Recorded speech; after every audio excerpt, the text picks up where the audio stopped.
Ooh, what's happening, guys? Welcome to another edition of PWT Live Show. Yeah. Nope.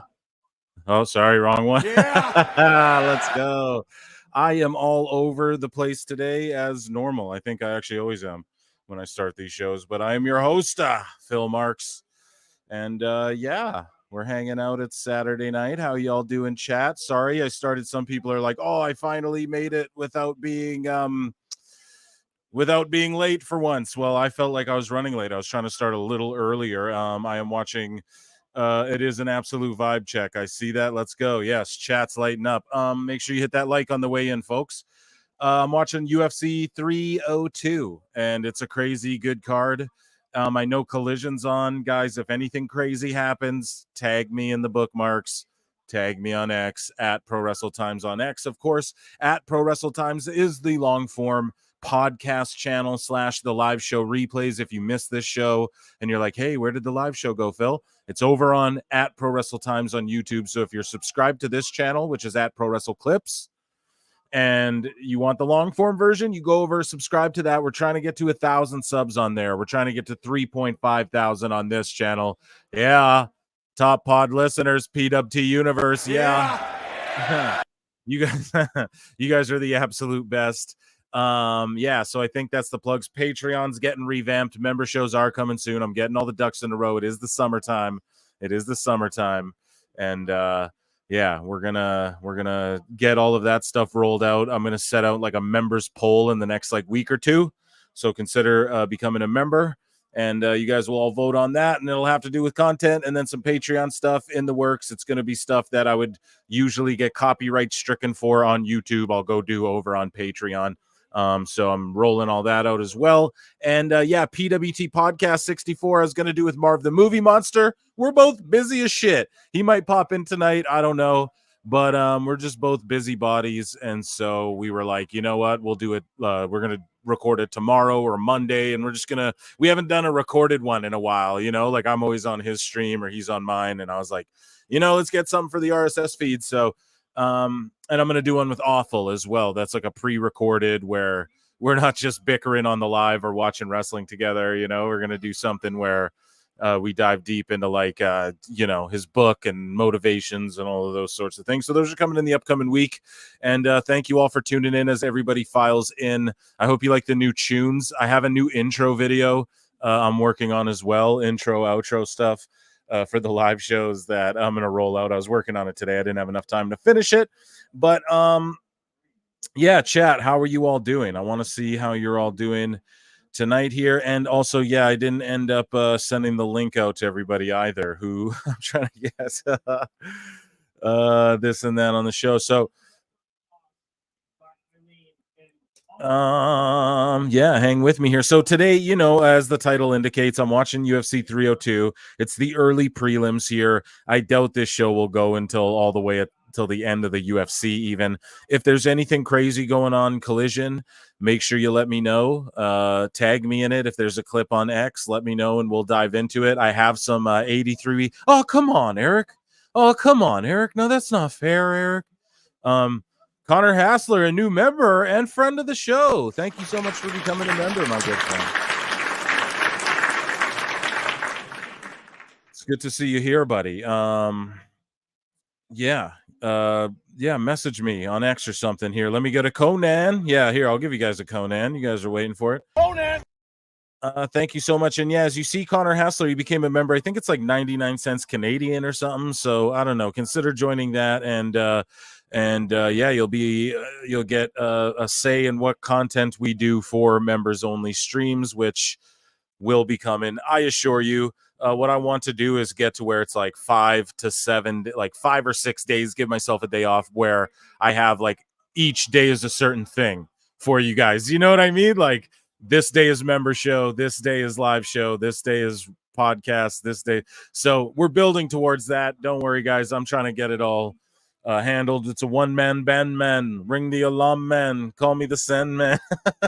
When I drop beats, I'm the one-man band, man. It's a lot of work to do, but I'm just so grateful for all of you, truly, as we file in. If you can't tell, I'm milking the intro, just allowing us all to file in here. How's chat doing? Let's check on chat for a second. Welcome. Go chat me up, Phil. Got a lot of money on a Dustin KO today. Yeah, those lines are still open, and I might jump onto those as well. Shaggy Filth 73. We got the Conan. Hello, Plinian. It's good to see you. It's Vibe O'Clock. It's always a vibe here at PWT with the PWT universe, that is.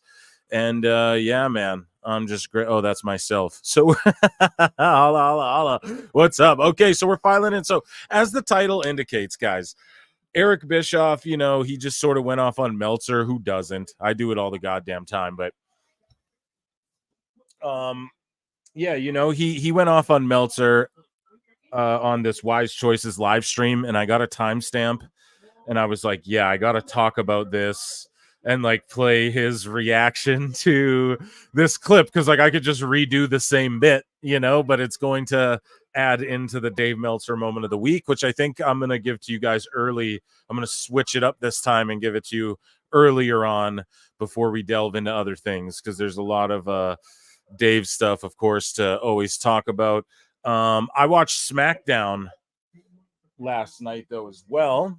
Sorry, cleaning a glass here as I chat y'all. Let me chat y'all up here about here we have some tribal chiefs. I want to shout out Scully Vibes, because I didn't do a recorded pod where I usually shout you guys out. So Scully Vibes, Andre Adams, the God King, Bob Gilgamesh, LK, Sask Prophet, Peter, JT, Crispin Hua, and shout him out. I think he's out golfing or something right now. Jamie Earhart, Cruz Madrid, Derek Hans, Liam McBlain, Eric Galprin, and Ninja Boy.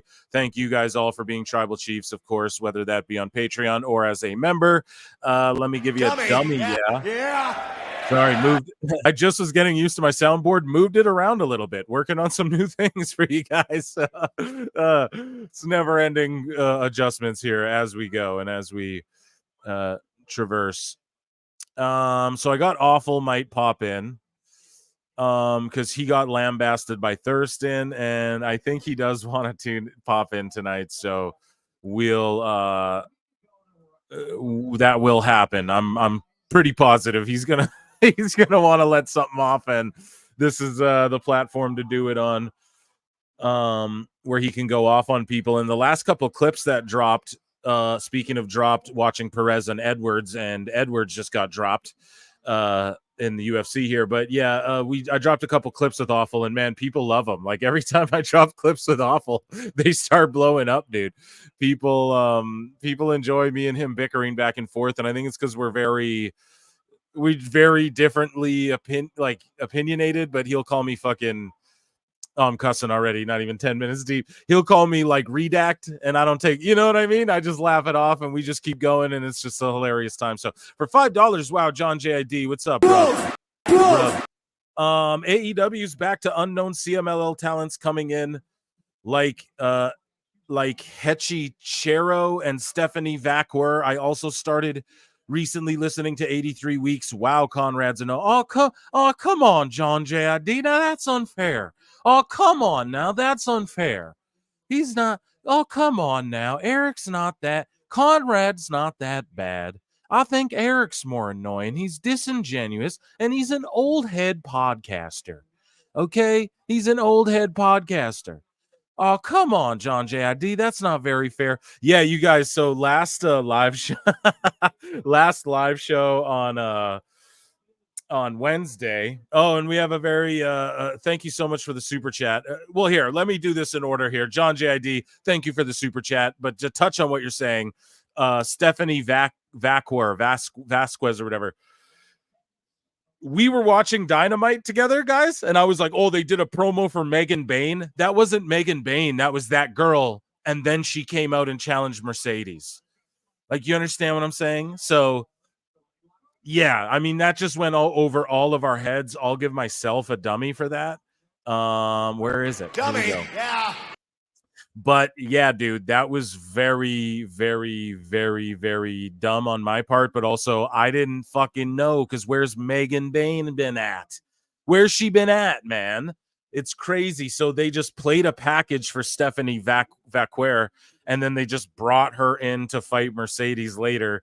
Like, wow, that was, I don't know. That's just silliness. And yeah, thank you for the super chat. Round of applause for yourself, good sir, and a round of applause joining us on the show. your friend and mine and ours and everyone's friend, Hairline the Heater. Hairline, what's happening, bruv?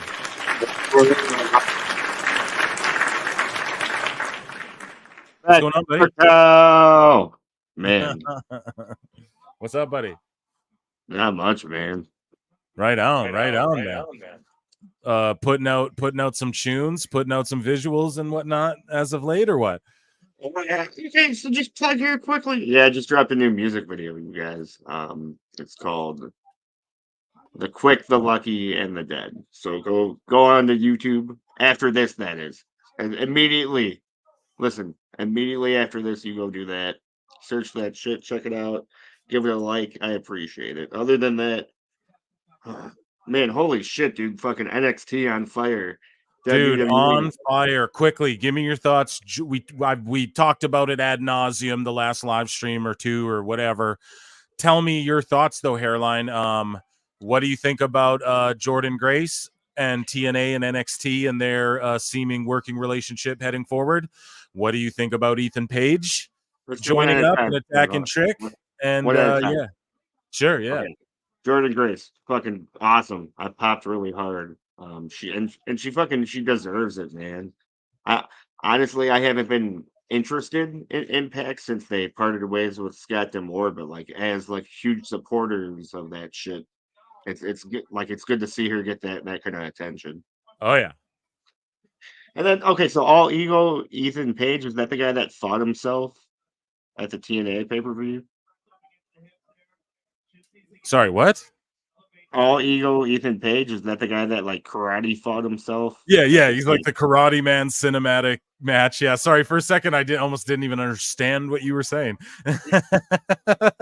Yes, he did fight himself in a karate match in a Matt Hardy's thing.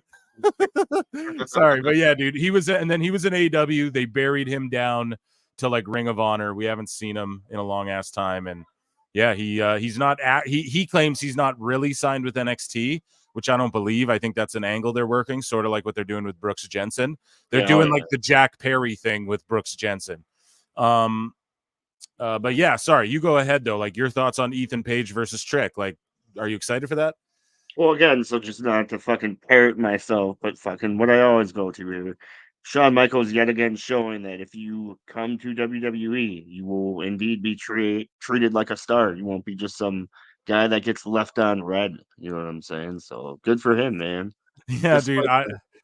Phil almost busted a nut talking about NXT. I really did, Hairline. Sorry, you keep going, man. My bad. Man, I wish I was there for that shit, man, because I love NXT. So like, yeah, I went nuts, dude. I was marking out hard, like yelling at how good it was, man. Sorry, I'm just flipping through the members chats there, guys. And yeah, so Hairline, what do you like? People are like, what value does Ethan Page add? Blah blah blah. It's like he's got good veteran skills, right? He's a good worker, like what him and Josh Alexander were doing. And who knows, like he could, to me, what I pitched was like, okay, TNA, because obviously we're going to get like an NXT star go and wrestle Jordan Grace in TNA. And obviously we're going to get Jordan Grace, like we're going to get, it's like she's fighting on NXT this week. So it's like, we're going to see more crossovers than like Natty Neidhart and fucking Jordan Grace have been going back and forth on X and social media, being like, yeah, you know, we'll face each other. And then like all of these TNA talent, like Mustafa Ali and Cedric Alexander, like, yeah, we'll throw down. Like we did it once before. Let's go again, you know? And so obviously we're going to get more stuff like this. And what I'm pitching is like, we could have TNA and NXT be like, that's how you rotate people. Like, look at what Naomi did. She went and rotated the TNA territory. Now she's back in the WWE territory. You know what I mean? And that's a way to keep, like, Natty could go work a program with fucking Masha Slamovich and, you know what I mean? And or like whoever, dude. She could go work a program with like Jordan Grace over on TNA for, you know what I mean? Like 6 months and then come back to WWE. Like that could work, dude. Like that would work really well. And I think that's they should do more of that instead of just like, oh, a TNA guy main roster right away or whatever. Like you could do what Ethan Page is doing. Like, no, I'm not even signed to NXT, bro. You know, like I'll show up wherever, but yeah, I'm gonna work like a few months here. I'm gonna work a program. Maybe they call me up. Maybe I'm exclusive. Maybe I'm not. Like who knows? But I just love it. And there's a lot of the freakazoids, if you will, who are oh my god, they're just copying the Forbidden Door and all of that, and it's like, what do you think about people? Open. That's just hoping, Doug. That's all that Yeah, is. dude. Doug, speaking of Masha Slamovich, right before I hopped on the pod, I was actually watching GCW's Tournament of Survival. So that was Okay, pretty dope. how was that Oh yeah, going? man. I just finished fucking Brandon Kirk versus John Wayne Murdoch, and fucking I told my buddy if Kirk loses, I'm turning this shit off. And Yeah. as you see, here I am. So Oh, okay. So makes sense. yeah. Yeah, man. So what did you think about like Double or Nothing? I don't think I got your thoughts on that. Like, I know it's been so long. You guys, I apologize. Fucking again, I work very fucking early hours and just yeah, it man. sucks. But What did you think though? Like, as your name says though, like I'm so curious, dude. Oh, on fire like Jungle Boy. I'm super curious, hairline. Jungle Your Boy thoughts finally on got your Jungle Boy. thoughts? My bad. No, man. I'm just saying your thoughts on like Double or Nothing as a whole, like the whole card, and then yeah, like the Jungle Boy thing. Like, what did you think of that spot where he lights himself on fire and all of All right. that? So the whole card itself, man, it just felt way too fucking long. I watched it in two intervals. I gave it a good 2.5 hours, and then I hit pause after the Edge and Malachi Black match, and I was like, "What do you mean? I still have almost 2 hours left of this shit?" So no way I could have done it in one sitting. I can't believe Edge did that shit to himself. Oh Um, yeah, so Edge, he jumped off the thing, broke his tibia. We covered it on the last show. He's like, "Oh, I'm doing great and everything." I got some Edge news, not news, but just some Edge comments in Phil Mark's bookmarks, which we're about to dive into. But Nope. yeah, man, I can't believe he jumped off that cage, broke his shit, and like now you have Edge on the shelf for like what, 6 Yeah. months out of his like what 2-3 year deal. Like it's so dumb. It's like why did he do that? He didn't need to do that. He's obviously trying to give a moment to AEW, but it's just they're not worthy of it, dude. I feel like at this point, like goddamn Edge just gave his tibia. That might have just ended, that might have just made him go, yeah, fuck it, I ain't coming back ever again to wrestling, period. You know what I mean? It could have just Yeah. robbed us of something. So I don't know. Well, like most of all, man, like what what is Tony gonna get out of him here? He's just gonna come on TV and like hype up the crowd, or is he gonna come do commentary? Some shit like that. Cause like Well, fuck. yeah, I mean, we'll talk about it. Apparently he's like stepping above and beyond, like stepping up, like backstage, and not like the way Dave puts it, is not like other people who've come from WWE. Oh But what before we get into all that, man, okay, Jack yeah. Perry lighting So himself on fire doing a fire stunt. What'd you think about that? uh, what the fuck was that? What okay, first off, Anarchy in the Arena itself. What the fuck was that? Like, hey, here's my entrance song. No, here's my entrance song. No, here's my entrance song. No, boys, no entrance songs. This is costing us way too much money. And then dude, that was like the first 5 minutes, dog.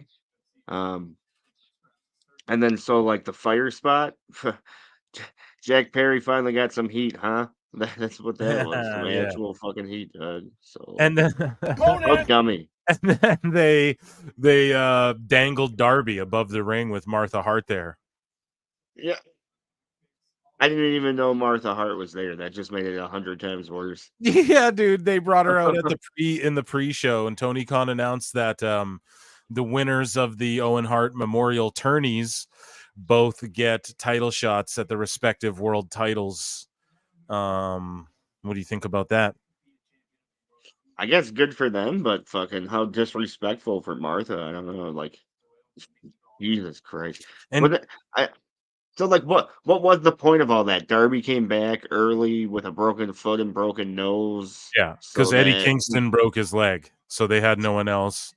right, so that the Bucks can like still go over. And like I was listening to that interview with Tony Khan where he was talking about him texting Darby and whatever, and Darby like volunteered himself, and Tony going, "Oh, that's actually what I wanted." Text messages. I Yeah. mean, I don't do those. No, pal, I don't send texts.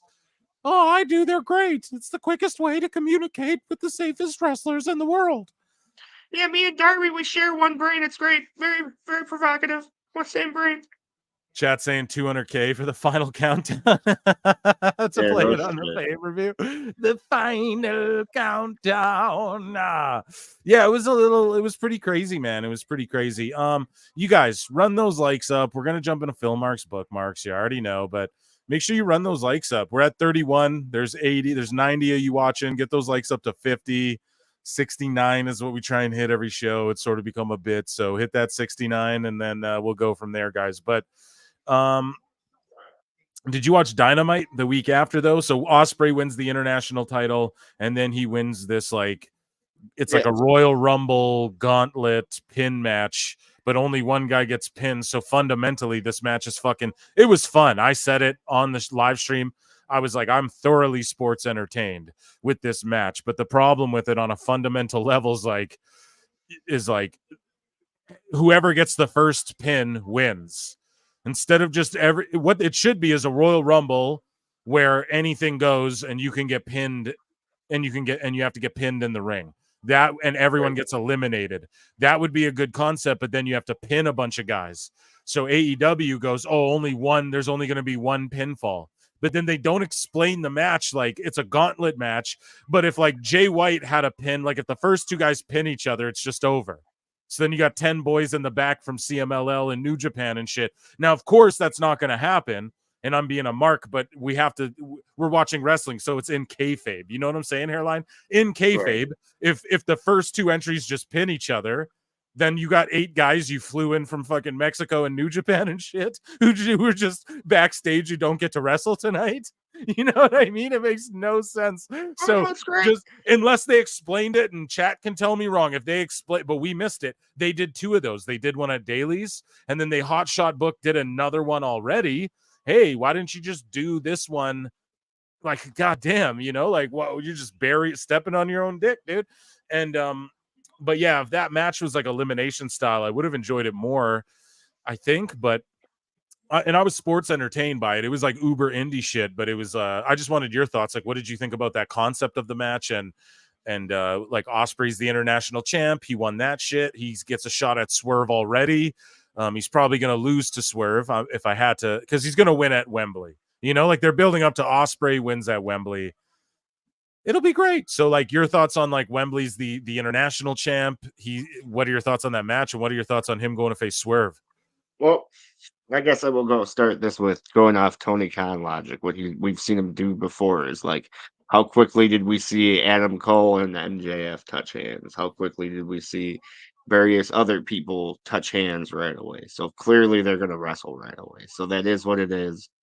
And also my other statement, I think Swerve's going to get injured here really quickly because he's like, okay, I would compare it to Seth Rollins, this run he's been doing here. He's defending the belt. He's showing that yada, yada, yada. But at the same time, he's not resting, And now we got, a good year that we're not going to have Seth Rollins. So, like, this was worth it, but at what cost, So.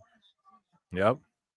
And so and then obviously him at Wembley, right? Going over on Swerve, like Swerve beats him here, and then he wins at Wembley. Yeah, okay, yeah, for sure. It's just fucking what a waste. Yeah, I agree. Another tattoo, bro. And yeah, guys, we're on that Perry pack tonight. You guys already know what it is. So Hairline, do you want to jump into Philmark's bookmarks and see what's been going on, bruv, with the news and all that? Hold on though. Let me first, before we get into that, let's talk about SmackDown. You watch SmackDown?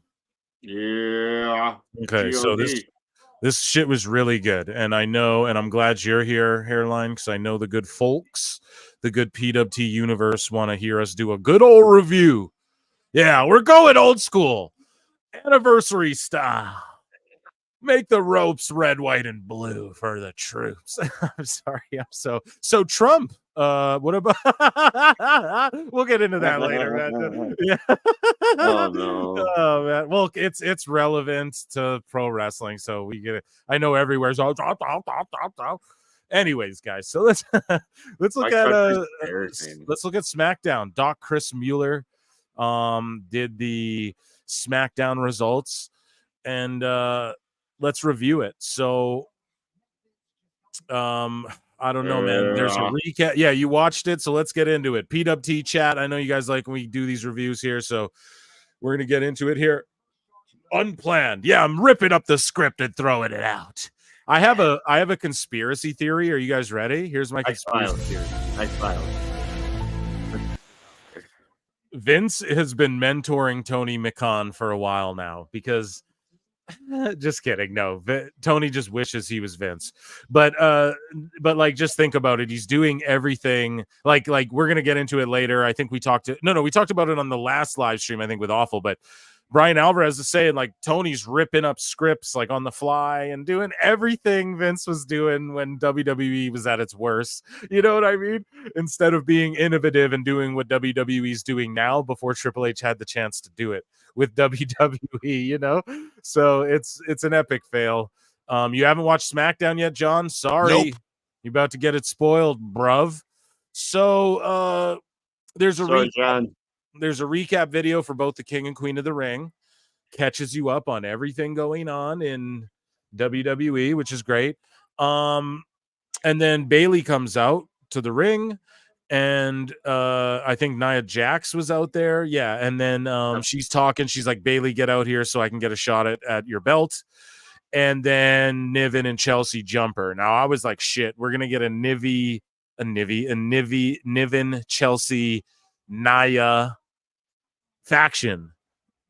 And that could happen, but I was like, don't do that, please, because Chelsea and Niven are good on just doing their own thing. But what happened was like they sort of backed down, and like we're getting like maybe Niven and Nia might throw down. So like that's cool, you know, two kaiju ladies. Like I'm down with whatever comes of this. But Bayley was laying there looking like a chump. I did not like that. I thought that was bad. You know, she's just laying there like overselling, and they're doing all their stuff, and it's like, you're the women's champ, like have the wherewithal to get out of the ring or reverse some shit and escape, or they better put you like through a fucking table or do, you know, hit you with like two finishers or something, so you're like really laid out, because she's just laying there. They're all wearing heels and shit. I'm like, I don't know. Okay. You know, Chelsea Green's thing was thanging. Shout out Matt Cardona. and then it goes into this Ciampa Waller match, and I couldn't give a shit for this match, really. And I was cheering for fucking Theory.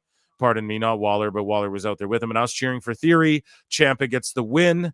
Your thoughts on all of that, and then we'll get into the through line that is the storyline of this show with AJ Styles. But yeah, your thoughts on the opening segment and then the Theory Ciampa match. So this Nia Jax shit is clearly and very fucking evident that The Rock isn't indeed part of like the bosses, you know. Yeah, especially the way Triple H was like hugging her and all that. And no, I will say Nia, I guess is trying to step it up. She's trying on the mic, but very similar to Pebbles. You know, she just doesn't quite have the charisma that her other family members possess. And then, yeah, Bayley got pretty cucked out here. And how fucking awesome was fucking Chelsea here? Like, just fucking, I could do another like good year of this tag team. You know, of her just hyping her as like, and Piper just goes big body, and then oh, sorry, go ahead. Yeah, Grayson and fucking the Grayson on commentary was great here. The whole I enjoyed how commentary was like referencing the way shit and talking about NXT and shit as far as like, yeah, I bet you did, you Mark. That was provocative actually. But yeah, man, pretty good start to SmackDown. Other than Bayley getting cucked out. So AJ Styles, he's back. Well, I was going to talk about Nia there. I almost interrupted you there, bud. But I was going to say, I was just going to say, you know, Nia, you know, Dave rating her shit low. People are trying to shit on her, but she had the best match at that fucking King of the Ring, like the most memorable finish. Like I thought the coolest finish, and then also like, I don't know. She's been doing great work. She's like redeemed herself fully, man. Her matches have been all solid. She's getting everyone else over. I don't know, dude. She's more of like a killer now, is like squishing people and stuff. Right. The psychology's there way better as far as like her selling and the way she sells and like what she does and the pacing of the matches. Obviously she gave Jade Cargill more recently, but that's, like obviously it's Jade, So I just think Nia's doing great work, man, and we're gonna get into why fucking people are crapping on her and why especially Dave, that dummy, has got problems with Nia. We're gonna talk about that in a bit. But Don't know what that is. Is that yeah, steak I smell in the back? yeah. You hear that sizzle, Daddy? I do hear it. So AJ Styles was shown asking Aldis, speaking of sizzle to the steak, this is the beginning of, there's rumors. Oh, AJ Styles might go to TNA again. AJ Styles might go to AEW. His Yeah. time's up. Apparently, all these contracts are coming up in WWE, which a majority Yeah. of it, majority of these are works where they're already re-signed. Like, I'm sorry, but you got to understand Becky Lynch is never going to leave WWE. Trust me, she's going to retire before you ever see her anywhere else. AJ, I don't know. I always said it. I could see him doing like a one-off for AEW at like an All Out. Like, like having his ending WrestleMania match. He'll do something with the Bucks. Yeah, I could absolutely see AJ retiring, quote unquote, in WWE, and then like a year later just showing up as like a mystery partner at an All In, doing a program quickly and then retiring, going back to WWE, doing the Hall of Fame. Like, he's a WWE for lifer. He's not going to go anywhere else and grind it out and do the house shows day in and day. He's not doing any of that. And I don't see him signing like a long-term deal with AEW or anything, but I could absolutely see him doing an appearance for TNA now that Endeavor's clearly and WWE are clearly invested in working together and stuff like that. So, but he's not going anywhere. If we see Natty, quote unquote, go somewhere, it's because that's the image they're painting. Oh, she left WWE to go to TNA, but really it's like, no, Natty, you go work in TNA for a year and then you come back to your job and train in NXT or whatever. Or like, come back, we'll give you your send off. Like that's why TNA is important, I think. And a lot of people talk about like their library and, they could be buying TNA. I don't even think buying it. They don't need to buy it.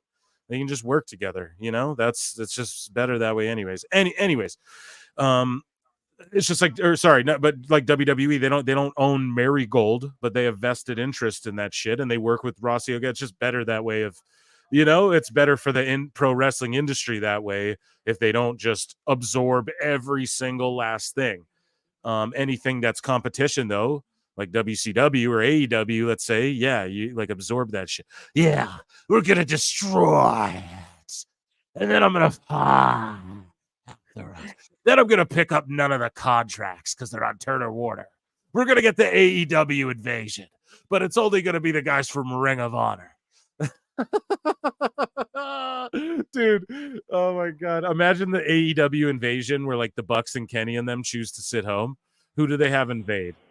Like fucking here's Colt Cabana. Here's Colt Cabana and Brandon Cutler. Oh, yeah, dude. Oh my god.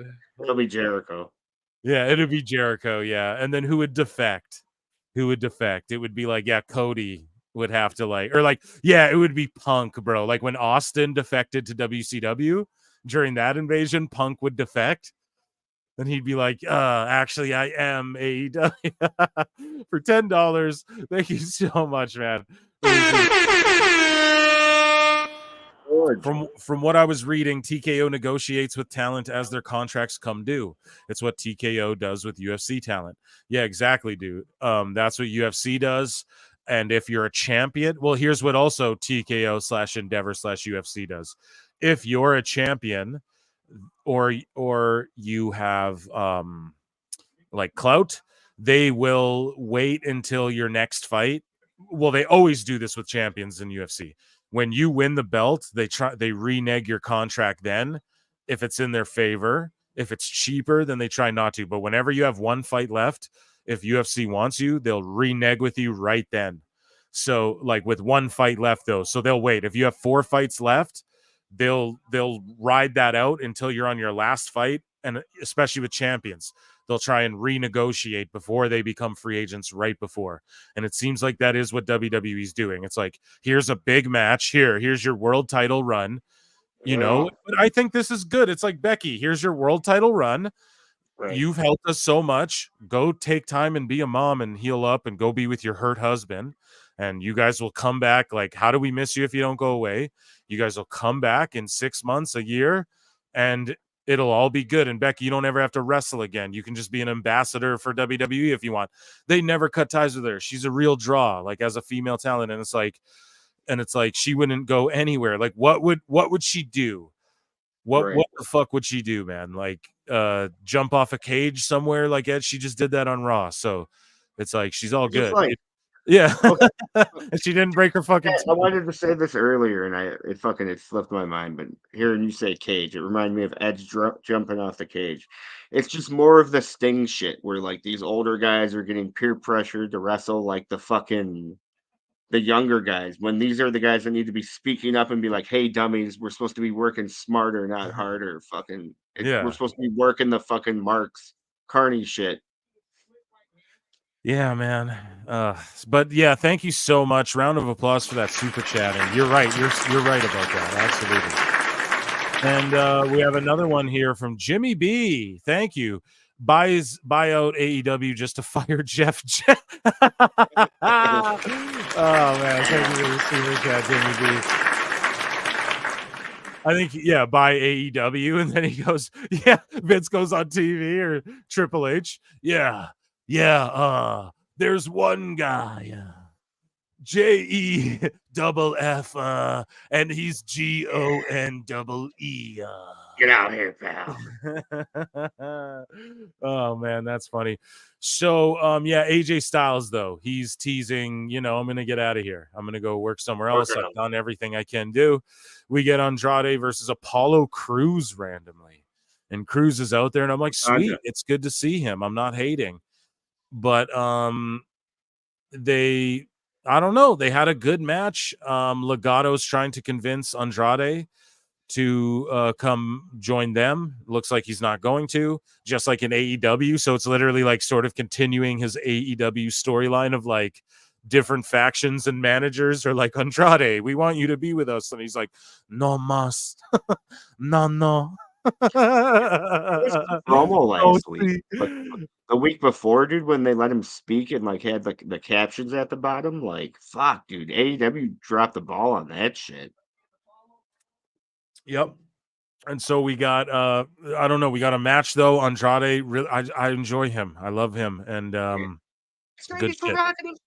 Good solid match. And then we get a backstage segment where Aldis, the best GM in pro wrestling today, without a doubt, grants Naomi and Bailey a tag match against Green and Nevin. And LA Knight was shown asking about Logan Paul, but no Logan Paul. And Logan Paul cut a promo. I'll play it here on the show in a minute, or I don't think I bookmarked it, guys, but he's drinking wine and he's like, you're a dummy. Yeah, he's talking shit to LA Knight. So and then there was that spot, so they made note of it here where Andrade did the drop kick, landed right on Cruz's fucking face, but it was cool. It was like a drop kick into a moonsault almost, is what it looked like, you AEW nerds. No, just kidding. Ultimately, someone in the chat says Aldis is what Mark Henry should have been for AEW. Exactly what William Regal should have been. Nailed it again. Yes, back-to-back nails, one hammer. Nailed it. Yeah. Sorry, I'm watching this fight too, and Mickey Gall's just getting that ass beat. They're going back and forth, but he Is really you're watching the UFC shit? Yeah, I'm watching UFC 302. I don't got Collision on tonight, so I don't know. People are gonna have to give. Yeah, we got Dustin Poirier fighting. They have the new UFC gloves as well for the first time in fucking years, man. They have the newly designed gloves and all of that. Combat Sports Time coming soon. Oh my goodness! And joining us now on the show. Drum roll. Drum roll, please. Round of applause, please. And this gentleman is going to help us review SmackDown. And then we're going to talk about a little bit of drama he got in this week. Ladies and gentlemen, welcome to the show. Our favorite guest, I think my favorite guest. I won't even lie. Awful wrestling. Round of applause for my man. What's up, buddy? How you doing? What's happening? Can you hear me? Absolutely. Sound okay? What's going on, fellas? What's happening, Airline? What up, Doug? Did you get a better mic? I'm plugged up to my computer. I'm usually plugged up to my phone because I'm usually in my work shed. So, yeah, dude, you're shimmying around. So, dude, yeah, you sound crispy clean and nice. Yeah, man. What are you up to tonight on this fine evening? How's life? Just chilling. Did a whole bunch of yard work today. I know Good. people. I actually live in a house and have a backyard and all that. Take care of some plants. We've got some rabbits that are fucking my plants up.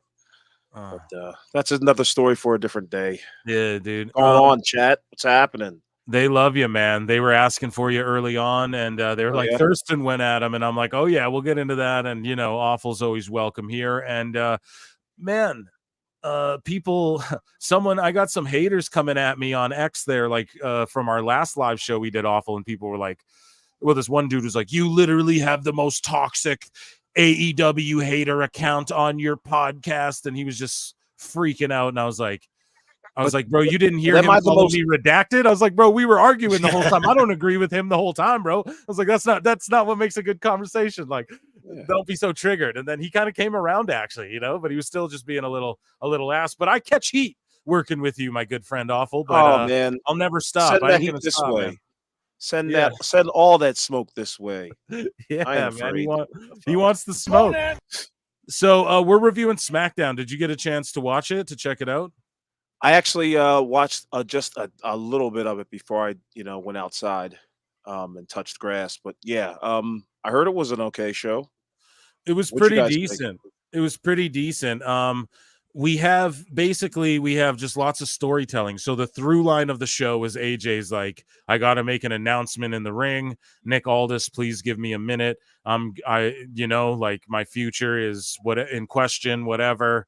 Mm-hmm. And let's give me a moment. And he shakes hands with Aldis, and Aldis is like, hey, we'll give you that time. You go out there, do your thing, right? That's one story being told. The other story being told throughout the night is that Solo Sikoa and the Tongans. So Paul Heyman goes out there at some point, cuts a brilliant promo, a brilliant one, and just gets over the fact that, and the crowd's chanting, "We want Roman," and Kevin Owens is out there, and Paul Heyman just goes off on a brilliant 10 out of 10 stars in the Korakuen Hall fucking you know what I mean, promo where he's going, Kevin Owens, like, everything Roman put you through is because he respected you and he actually feared you taking his title. Like, you were a legitimate threat and he has tremendous respect for you.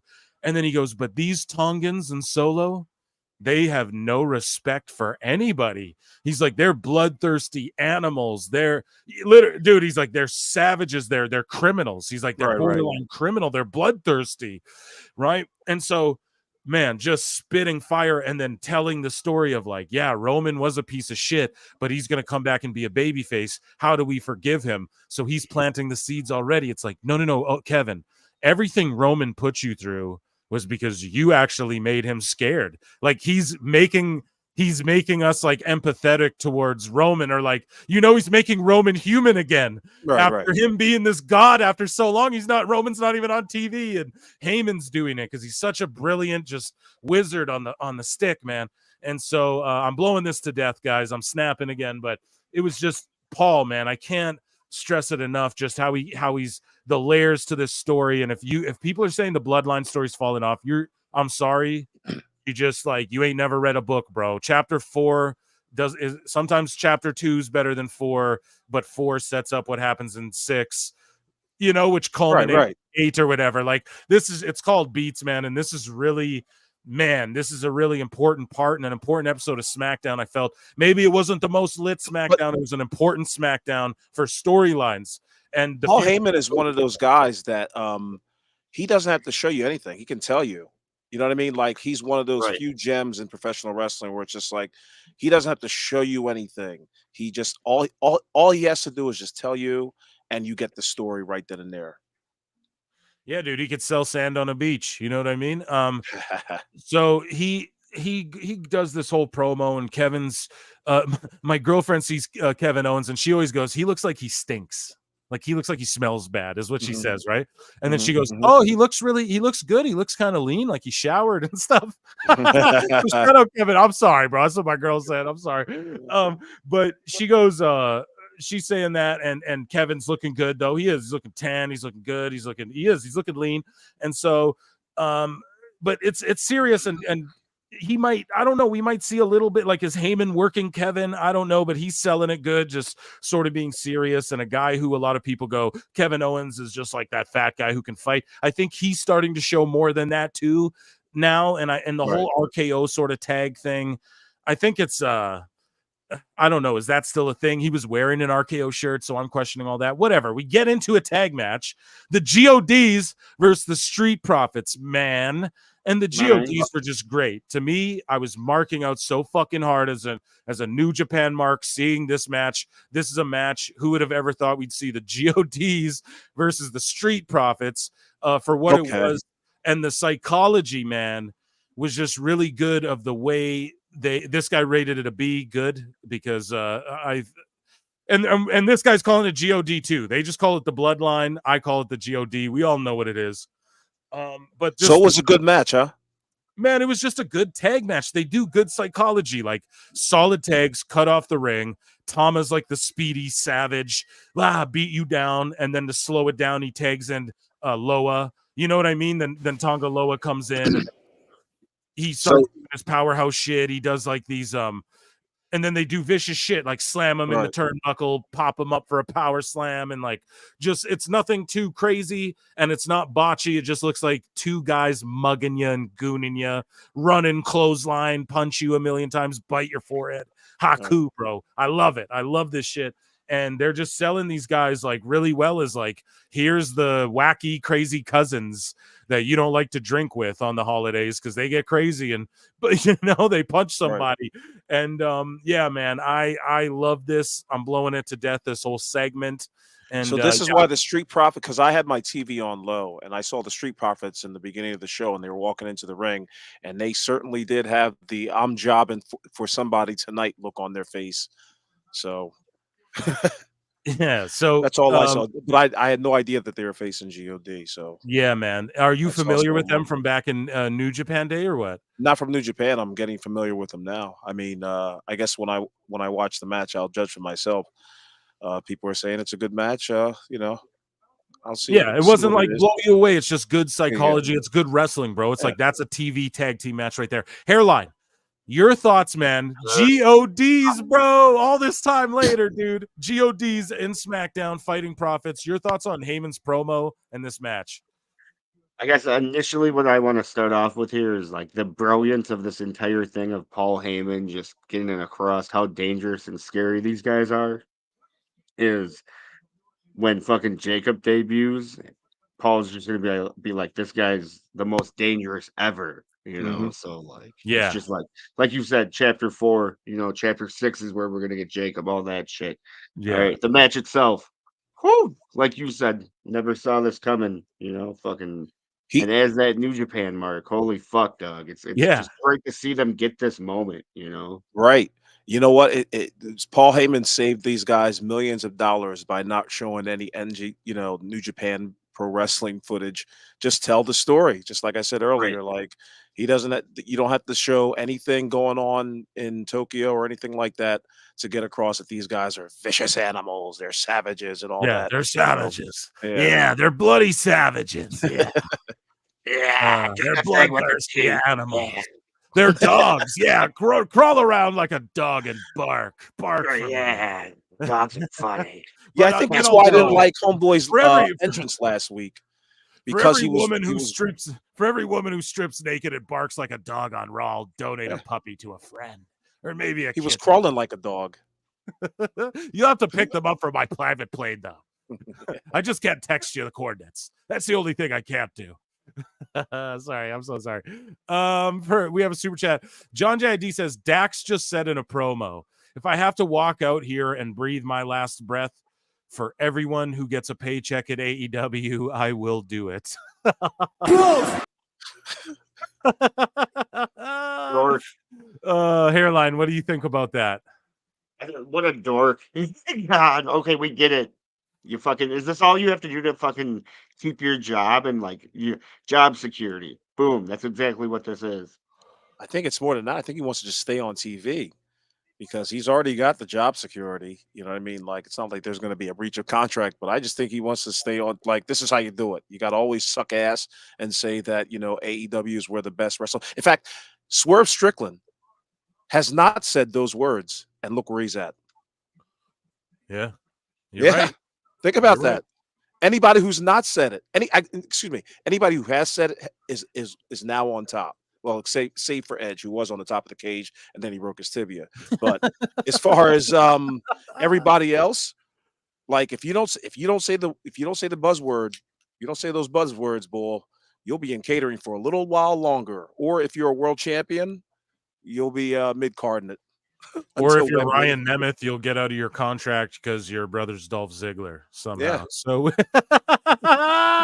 thank you for the super chat, man. I'm on one tonight, man. Okay.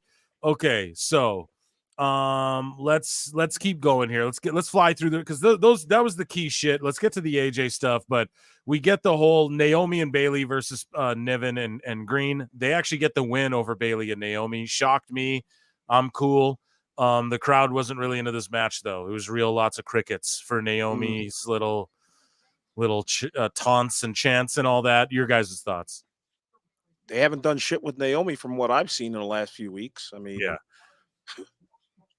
This was just like good filler to get us to like from point A to point B, Right. Yeah.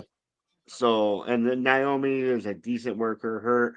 Her and Bayley have good chemistry together. But yes, basically what you guys both said there. Nothing about this was like ta-da or like popped out, So then we get to the main event, which was the main event, by the way, but the main event segment, if you will. Yeah, this segment. It was AJ, and AJ pulled the Mark Henry, and I wasn't sold on it for 1 second, and a lot of people are shitting on it like this was too obvious and blah blah blah. And I think Mr. Santi tell that to a 9-year-old. Exactly. Tell that to a 10-year-old. You know what I mean? Like that was like cinema to them. Sometimes 2 + 2 needs to equal 4. Like Miss Elizabeth and Macho Man and Hogan and all that was obvious at times too. But we still talk about it to this day. Like it was obvious that fucking Hogan was gonna slam Andre at WrestleMania. Like that was pretty obvious to me. No, like I don't know. That was what it was building up to. It's the only big spot you can really do with Andre. They're at WrestleMania. Like I don't know. There's stories where 2 + 2 needs to equal 4. Mr. Santi Zap said that, who's a great content creator, by the way, as well in the pro wrestling space. But yeah, I just agree with that. Like sometimes 2 + 2 need to equal 4. And I just think what this does more than anything is make Cody look kind of dumb. Like he's just this gullible guy who, from Brock to AJ to everyone, just swerves him and beats the shit out of him. Like he should have known better from AJ, who's been like a slime bucket as of late as a heel, right? Like it just makes Cody look kind of dumb as the world champ for real, Obviously they're trying to continue like him as the champ being that sympathetic underdog. But maybe they should have unleashed, like maybe Gallows and Anderson should have stomped out Cody too, and they made it like maybe a 3-on-1. I don't know, but we're continuing this AJ versus Cody stuff. We're gonna see more of it. I also don't think it'll be long before we see like Gallows and Anderson and the GODs cross paths, and we see some weird Bullet Club for the Marks type interactions as well. I don't see them making a big deal out of that, but I do see them. I don't know, man. We got Naomi and Nia on the same show as well. Like we could get some female bloodline. We could see some bloodline versus OC type shit spurring off of it. So I don't know. There's lots, to look forward to, but I just think Cody looked a little dumb in all this. But how did this all look? Mark Henry, and I thought this was a great segment, though. I don't want to bury this segment at all. And yeah, it was obvious, but 2 and 2 make 4 sometimes. Sorry, you go ahead, Awful. Did it feel authentic? Like when Mark Henry and John Cena did it? Mark Henry, I believe, was off television for just a little bit. It seems like AJ Styles was still kind of on television. And so when this went down, me personally, I didn't see it. I just saw the clips on Twitter. But me personally, I was just like, okay, I can see where this works, but it doesn't feel as authentic as it did with Mark Henry and John Cena some years ago. Yeah. Yeah. I agree with you. It didn't hit as hard, but it was just a good little segment to close out the show and to keep the feud going. Hairline, your thoughts, man? Yeah, man. So like it obviously being a lifelong Mark, I knew it was a work, but like Awful kind of said there, like to an 8-year-old, this was cinema, so right. Yeah. How did you guys feel about Mark Henry's term? Were you guys surprised by that when it went down? Yeah, that one I got worked. Okay, I got worked. Everyone got worked. Yeah, that one worked. Everybody. I got worked. But again, like how, like, my mind was feebler. Is that a word, feebler? Right. Oh yeah, more definitely. feeble. I don't know.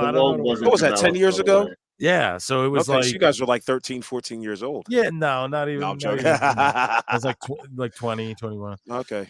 However long ago it was. Yeah, so that was SmackDown. I'll give it like a B, solid overall. A round of applause. So Awful, you found yourself in a little bit of controversy on a topic I've been covering on PWT podcast for quite some time, with Dose and of course yourself. We talk about it a bit, but of course me and Dose get into more of the nitty gritty when it comes to like the numbers and all of that. Well, he does. I just listen and go, I'm a great host. What can I say? I won't do anything. I won't do any, or I wouldn't make you do anything I wouldn't do. You know what I'm saying? Right. Sorry. Yeah. Except for kittens. I wouldn't ever make you bring a plane full of kittens to my friends. Who released that story? I can't get over that story. Yeah, actually, Vince had a plane full of fucking kittens. Like they were trying to get favor. One puppy, one singular puppy, and he was donating cats to his friends. What? Like, doesn't even make sense. Like who did they think that would like make him look better? Anyways, though, Awful, man. So you've gotten yourself into a little bit of a pickle, a little tussle on X. I know you don't give 2 shits about it, but I don't know. People were like, "Oh, Awful got lambasted by Brandon Thurston," and a topic we talk about quite a bit on PWT Live Show and Podcast is like the TV ratings for AEW and this TV deal that's imminent, and it's not looking too great for them right now, or at least in comparison to what Dose has been saying, which if you compare it to what Meltzer says, is basically like they're saying the same shit.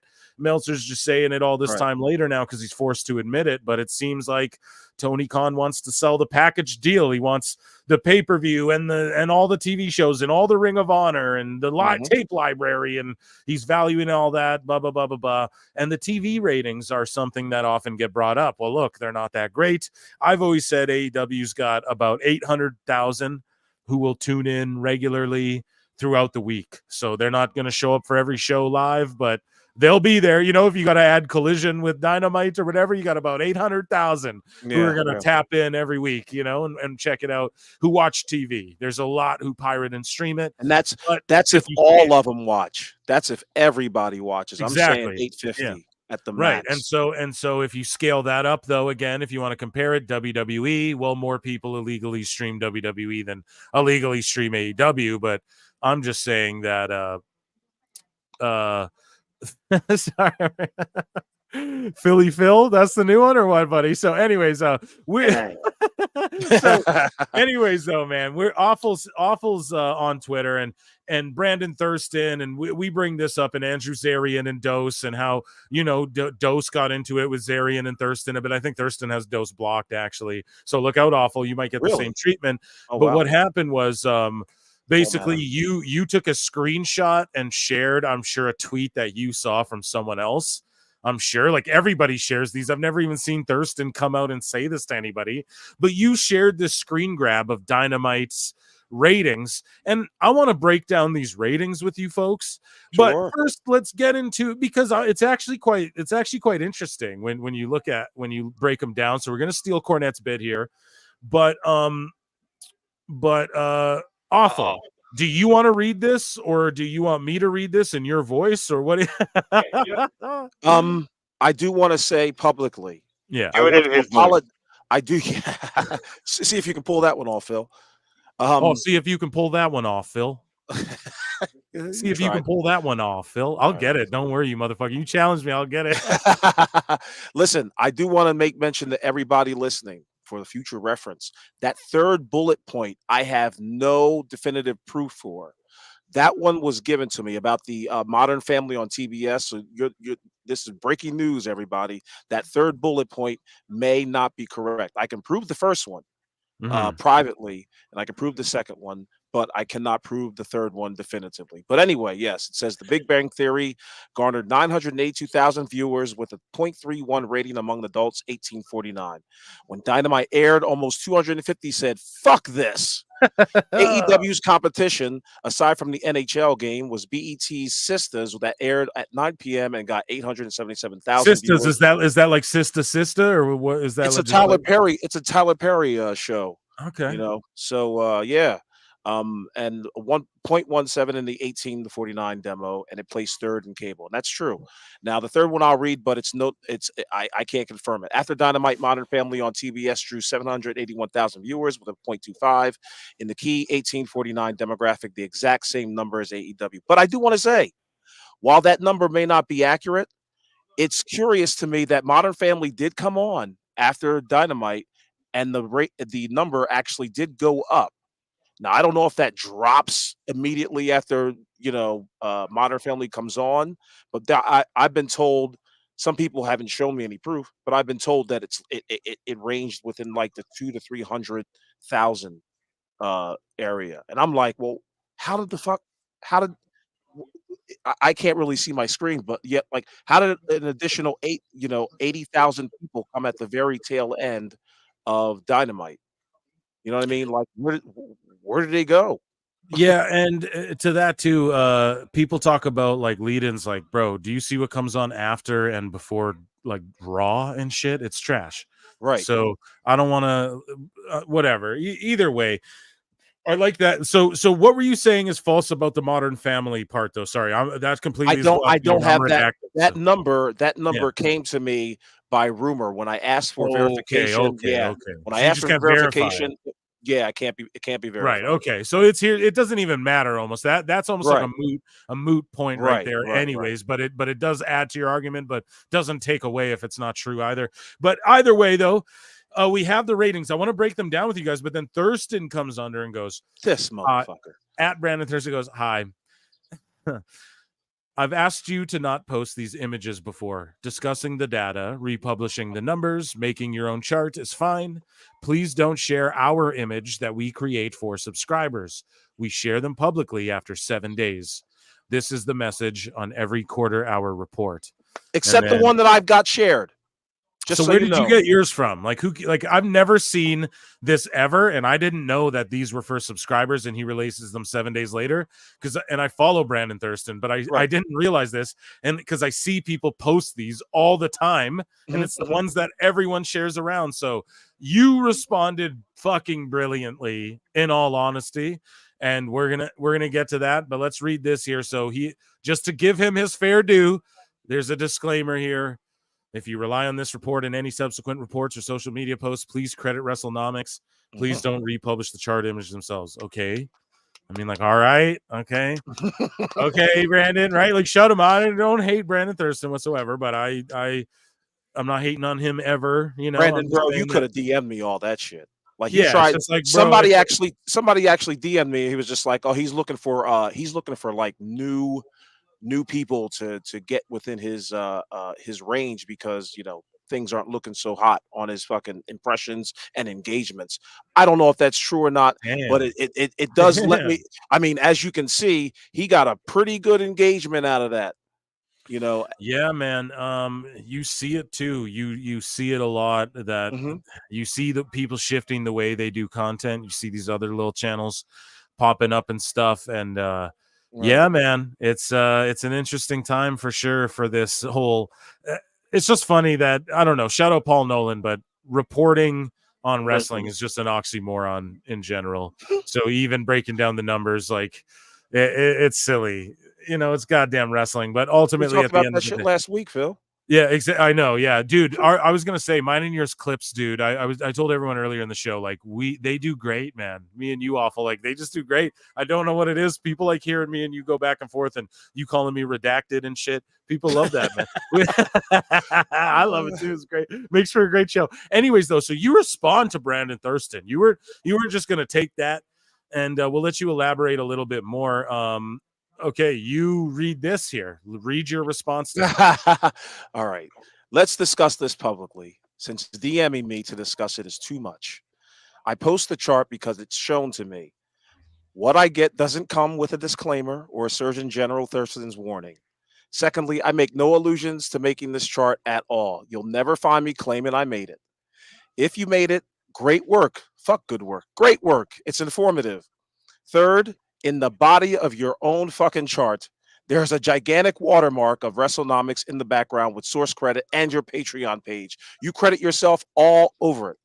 Nielsen reps haven't come at me yet, by the way. You want me to not post a literal screenshot? My answer is no, and thank you. Damn, hold on. I didn't even have the lasers ready. Oh man. So Brandon, you just if you're listening, this could have all been worked out. I want to say this publicly as well. I got no problem with Brandon Thurston. I got no problem with WrestleNomics. But my man, my DMs are open. You could have simply been like, hey, man, could you please not share? But then I would have asked why I couldn't share it. And then we probably would have gotten to this kind of discussion privately without having this shit being aired publicly. Now, anybody who knows me knows that my DMs are open. I talk to anybody. I don't necessarily like to, but fuck it, I'll do it. But at the same time, Brandon, the invitation is out to you, my man. We could have worked this out, but you had to go and be an asshole and try to do this bullshit where you're like, and if you notice on the chart itself, there is no please do not republish this thing. He used to have it on there, but on this one he does not. I don't know why, but yeah, he got kind of roasted last time when he did this same shit a few weeks ago. What happened? What did he do a few weeks ago? Brandon Thurston sent the same type of like chastisement to me. I completely ignored it. In fact, he did it twice before, and I completely ignored it because I was just like, is this guy trying to like get me to bite onto something? But I was just like, well, I'm not going to DM him. And for a little bit, for a couple weeks, I didn't really show the Dynamite ratings. In fact, I don't show the Collision ratings. I don't show the Rampage. I don't ever see you even really post this shit like this. You know what I mean? Like, yeah, I do when I can. If somebody gives me the information, I will post it. But if I don't get the information, I'm not going to look for it. That's fucking crazy. I mean, no, I don't. Somebody usually asking, like when I do my ratings video, they're like, hey, what are the quarterly hours? And then like, okay, I'm not going to search for them. But if somebody hands that shit to me through a DM or tells me like, hey, here it is. Hey, man, I'm going to share it. It's got nothing to do with me. And I don't say anything disparaging. Check all my tweets. I say nothing disparaging about WrestleNomics or Brandon Thurston. I will say it here right now, though. Dude, you're a butthead, to put it politely, for doing it this way. But this is what has to be done. You made me respond. yeah, and like Brandon, are you gonna come at me for showing this on the podcast? You know, like where do we draw the line? I've used them in my thumbnails. I didn't even know this was like a subscriber thing. I just see them everywhere. So check me out next week because I'm going to be doing it now. See, now I'm going to be searching for it. Well, it's just like, man, you gotta like know that like it's the fucking internet, bro. People, unless you could put a watermark, he should. Like, isn't there a big logo behind it? Yeah, isn't that you their can logo? see it? It's plain as fucking day. Right underneath quarter-hour breakdown, it also gives the source Nielsen, who haven't come at me like, hey, motherfucker. Yeah, and make this graph and put in big bold letters, like your at handle or whatever. Like, you got to be wary of that. I'll do a lot of these like anime art type pictures. Like I'll make people look like anime and shit. Like not even anime, like weird painting with like big eyes. You guys know what I mean if you follow on the YouTube channel. You see the pictures I post when I make post. It's just like I do it to like practice, and it's just like I just like use filters and play with things and colors and stuff like that. I just use it to practice Photoshop and stuff. And like even that, like I know I don't even put tags on them, but if anybody stole them, I would not get mad at all because I don't watermark them. I know consciously they go on fucking the internet. Once something's on the internet, it's on the internet. It's you know there. what I mean, dude? There's somebody said in your chat, oh man, it was such a great fucking point. They said, oh yeah. You can't. I thought you can't copyright data. You can't. You cannot copyright data.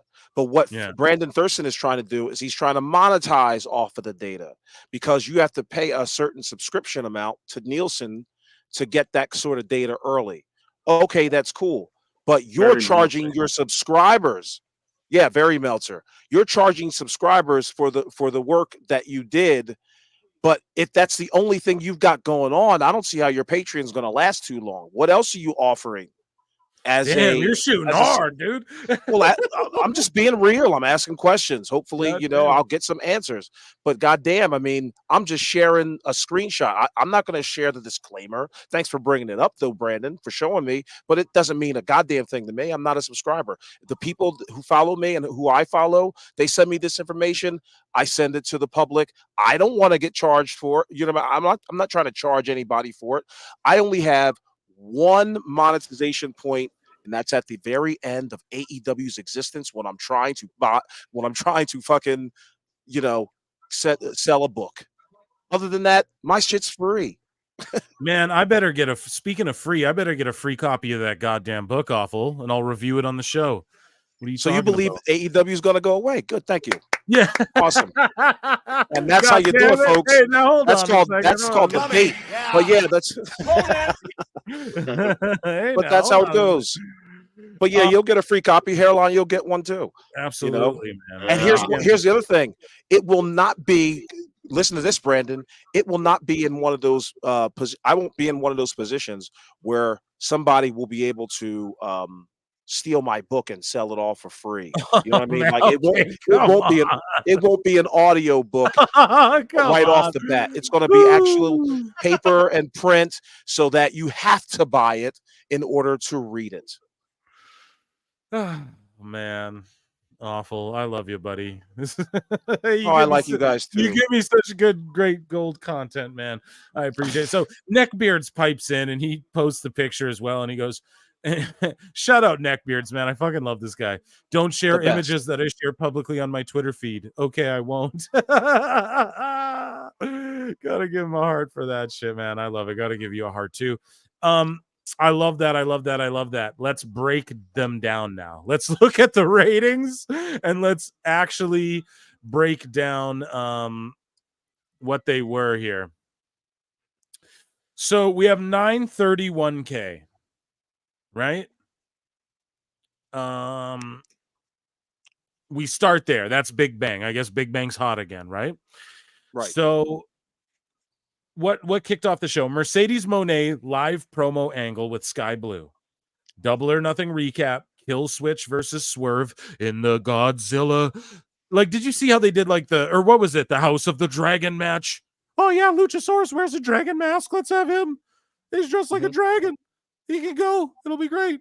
I don't know. So we reacted to this live. We watched this Dynamite together. Awful. But basically what happened was a bunch of people tuned in. What made them tune out? Were they all tuning out? Did any of them stick around to watch Mercedes Moné? Like, what did you tweet out? 250K people said, fuck this.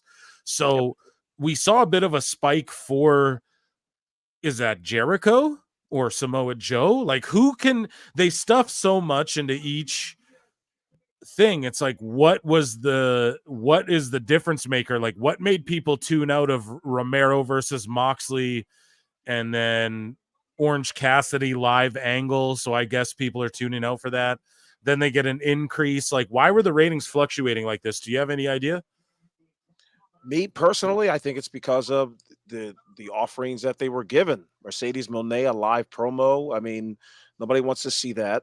So like 200,000 people almost tuned out. Like between by the time it was that first commercial break with Kill Switch and Strickland continued, and Moxley being backstage, being real cool with my shades, shooby doo wah wah.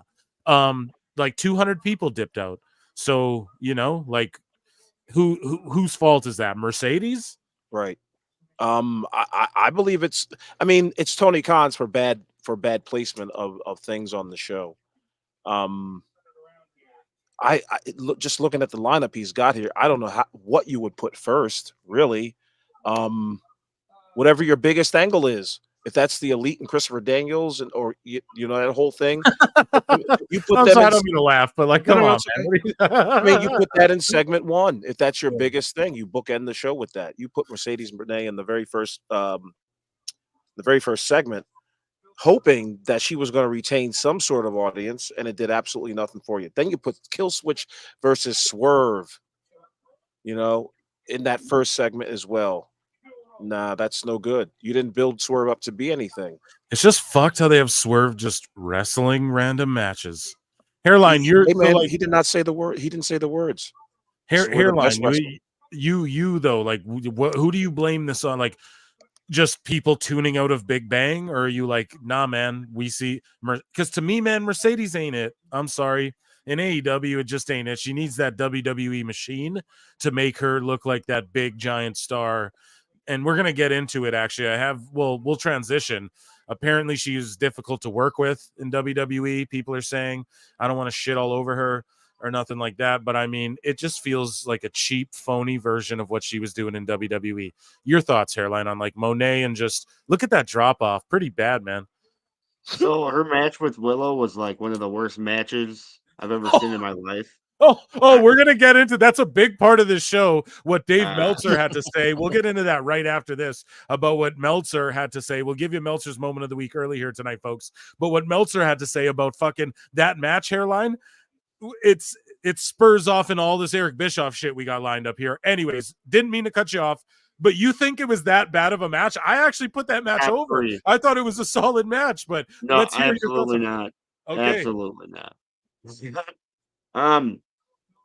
And then so like Sasha here, like, okay, so she's being fed shit by an ex WWE writer. You know what I'm saying? By ex WWE guys, that means that person was fired because they weren't worth paying. So like, obviously, none of this is positive. Like Jen Pepperman, like the writer. Yeah. Sasha's not it. You know what I'm saying? She can't do this on her own. I know it's really cringe, and like, here's the biggest thing I said about like the whole Willow thing as well. Like WWE, like, or not I'm sorry, you guys. AEW never like gets shit over with me, and then when they do shit like this. Like Willow is like their original talent. You know what I'm saying? Not completely, but like you know what I'm saying. Like she's not from WWE, and then they go and then just fucking have her job to fucking Sasha, dog. And it was like, you guys were finally doing something right, and then you just go and do this, and it's just like, it's all counterproductive. She should have lost that match. More people seem interested in her and Statlander. Derek Hans, sorry to make you wait, buddy, for $5. Round of applause, and I'll give you a bread. I encourage everyone to check out the interview with Enzo on Nash's podcast. He speaks on what Awful just mentioned about what this show is for. I agree. Check out Enzo. He shows up on OVW all the time. He was on the Legion of Skanks podcast. I don't know if you guys, Big J Okerson and Louis J Gomez, Dave Smith, they do the Legion of Skanks podcast, and he's been on there, and just everything Enzo's got to say. He's just a good dude that I think was largely misunderstood. And man, I just think that him and Cass should get back together. I think that's an act that I think there's just money being left on the table. Like, they were so over, and they were getting so over as individuals as well. And it just, to me, seems like there's something there, especially with those two guys are still both in shape. Yeah, but Phil, they both come with stink. Enzo's got stink of a bad reputation, and So as does you can Punk. see, So with does big, Punk. So does Punk. his So stink does was Mercedes. isolated. His stink was So- relegated to a shitty bathroom, not a shitty house. You know what I mean? Like God damn, that's a he great. came out of it. He came out of a shitty bathroom. So that's a great analogy, and to tie it into what we're talking about here. So apparently, so is Mercedes Mone. Mercedes Mone, according to Ringside News, was difficult to work with in WWE. Now, Ringside News, their drama and their whatever you aside. Thank you so much for the super chat, Derek Hans. Round of applause. Their nonsense aside, I'll just read you their article while the picture's pulled up here for you guys. But basically, Mercedes Mone, formerly known as Sasha Banks, during her time in WWE, established herself as a prominent figure in the wrestling world, etc., etc. Some allege that she was difficult to work with in WWE. She notably walked out in May 22 alongside Naomi. During a recent episode of the Behind the Turnbuckle podcast, former WWE employee Tommy Carlucci and ex-interim Raw general manager Jonathan Coachman addressed the CEO's backstage reputation in the Stanford-based promotion. Carlucci disclosed that he never thought Monet was as great as others believed, claiming she was, quote, difficult to work with. So Tommy Carlucci says, quote, his name's Tommy Carlucci. So that's like one of these guys, Tommy Carlucci, right here. I don't think Mercedes Monet is great at all. So I never thought she was with this whole bag of chips that everybody thought she was here in WWE as Sasha Banks. And she was difficult to work with, too. So, damn, he said, okay, he goes on to say, there are certain superstars that over the years act a certain way backstage, and they get a certain reputation, and they can't get rid of that. And Sasha had that. So when you heard some of those numbers that she was asking for, WWE or AEW, I was blown away that either side was even entertaining a deal the magnitude of what she reportedly got. Because I agree with you.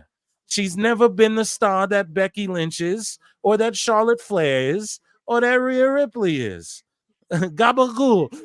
Dude, he went hard as fuck on her there, dude. Damn, I don't know. What do we give him? A round of applause for that, or some air horns? Dude, your guys' thoughts on that? I've always said she is we'll start with hairline on this one, because I know you're all about the horsewomen. Here's the thing, bruv.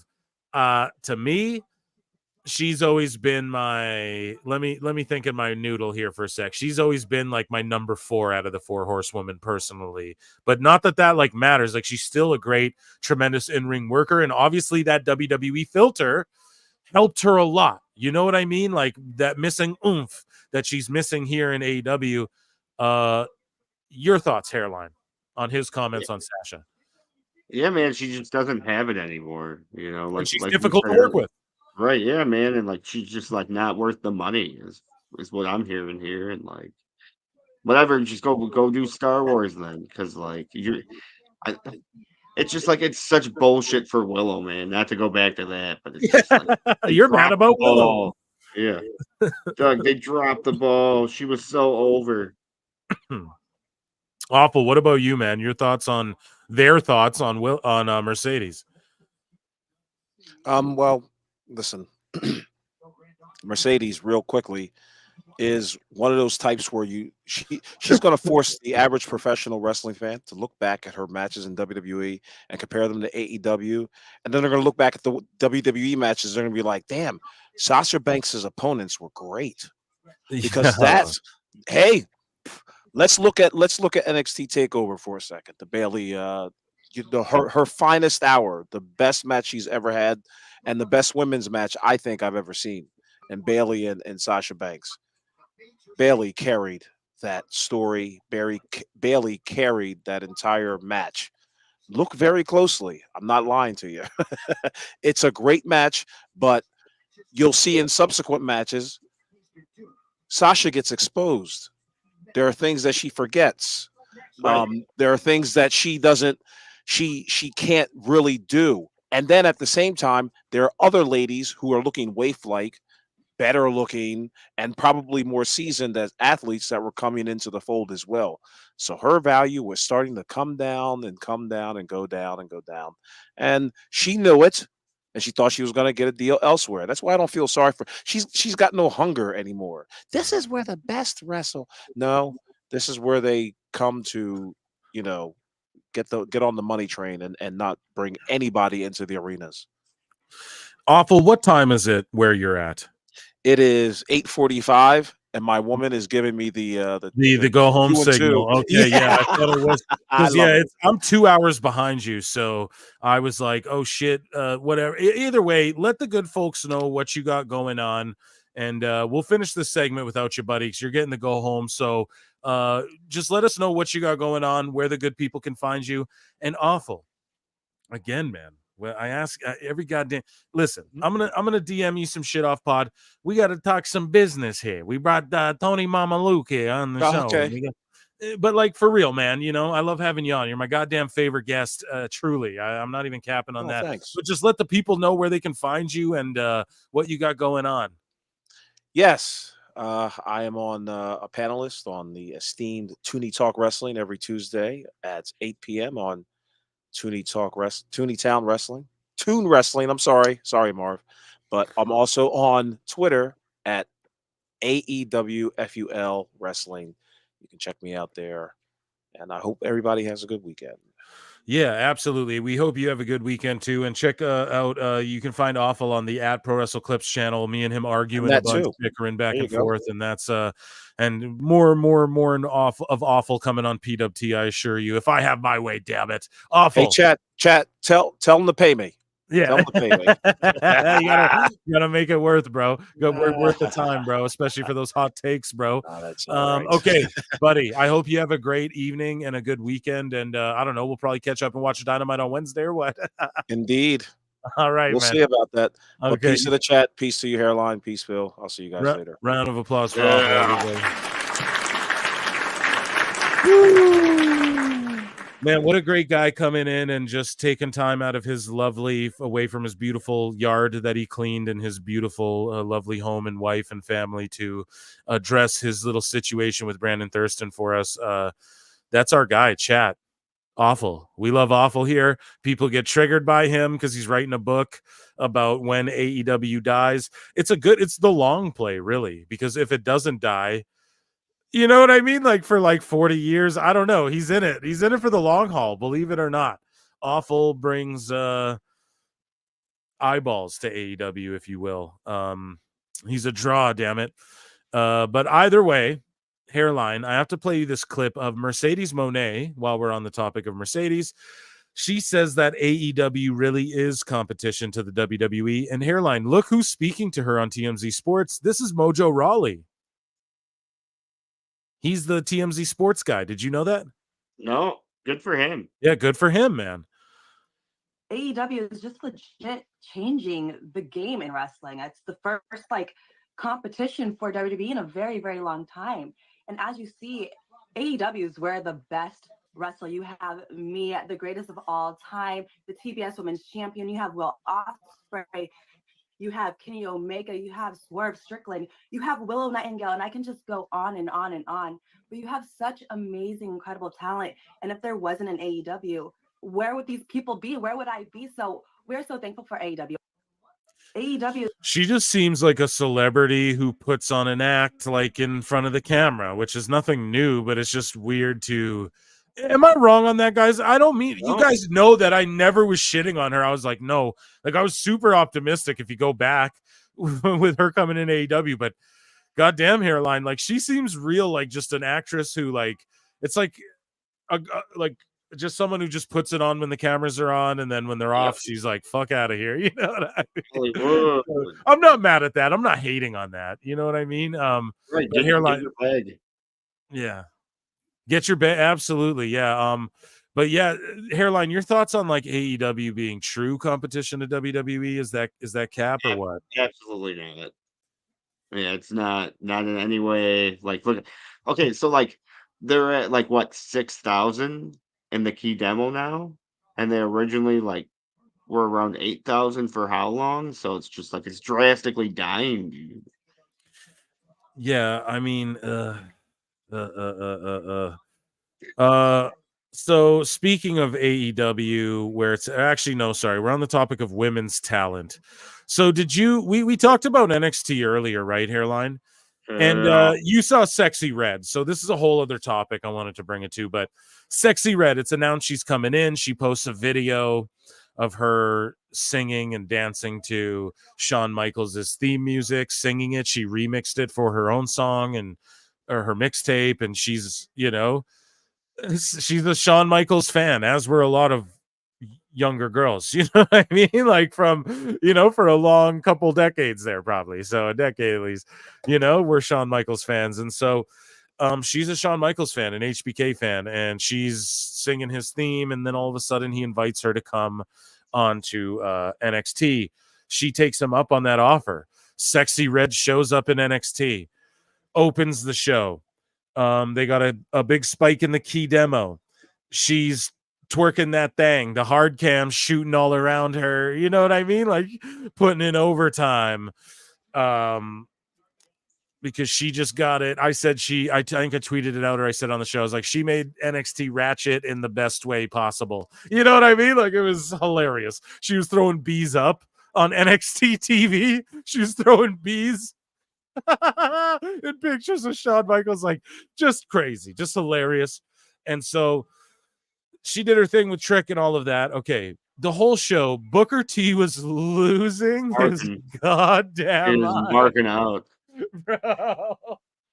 I don't care what anyone says, man. Booker T is gold on commentary. Like, if you're gonna sit there and tell me Book and Vic aren't two of the best, like together, They're they're like so one of the good best together. tandems, Right. dude. And Vic is so like he's such the straight guy. Right. That's the term we use in the biz, folks. He's such the straight guy that Book just it like it reels him in. Like it's Book can be so outlandish and mark out so hard about certain things. Because Vic he's just that perfect position. Like I don't like if Book was there with Michael Cole, I don't think it would work as good, or whoever else, right? Like Corey Graves, it wouldn't work as good. Like it's because Vic plays that straight guy just so well. And not that like let's say Graves is in the middle, he's impressing me. Cole can play the straight guy, but it's Michael Cole, like but yeah, man, just Vic and Book are unreal, and Book was just marking out uh, the segment where she introduced the belt, and at the end she's there. This is all I'm gonna say is, and then Ethan Page shows up, is that fucking NXT is gonna beat AEW in the ratings on CW, and the main event's gonna be like Lexus King versus Ricky Starks or some shit, and then that's what's gonna happen, and it's gonna be hilarious. They're gonna beat AEW in the ratings on CW, where Tony Khan turned down a deal for Ring of Honor with AEW guys. But Booker T says that he wants to see Lola Vice and Sexy Red have a twerk off on NXT, daddy. And he says, yeah, I could see a dance off, dog, coming between Sexy and Lola. I'm serious, man. Do it now. Nah, man. Ain't no infringement when it comes to twerking. You just got to let it go. Lola Vice, she's a damn good entertainer. She's a damn good performer. She is. And so Lola, if you ain't seen too, she's been shaking that thing. Now, you can look up videos of her, she'll knock a bitch out in Bellator and shake that thing. She's a real shooter too. That's what's great about Lola Vice. So she's gonna have an NXT Underground match at Battleground. Should be sick. And Sexy Red's gonna host Battleground. Hairline, your thoughts on Sexy Red and the WWE and an NXT, and then Battleground's coming up. What do you think about all that?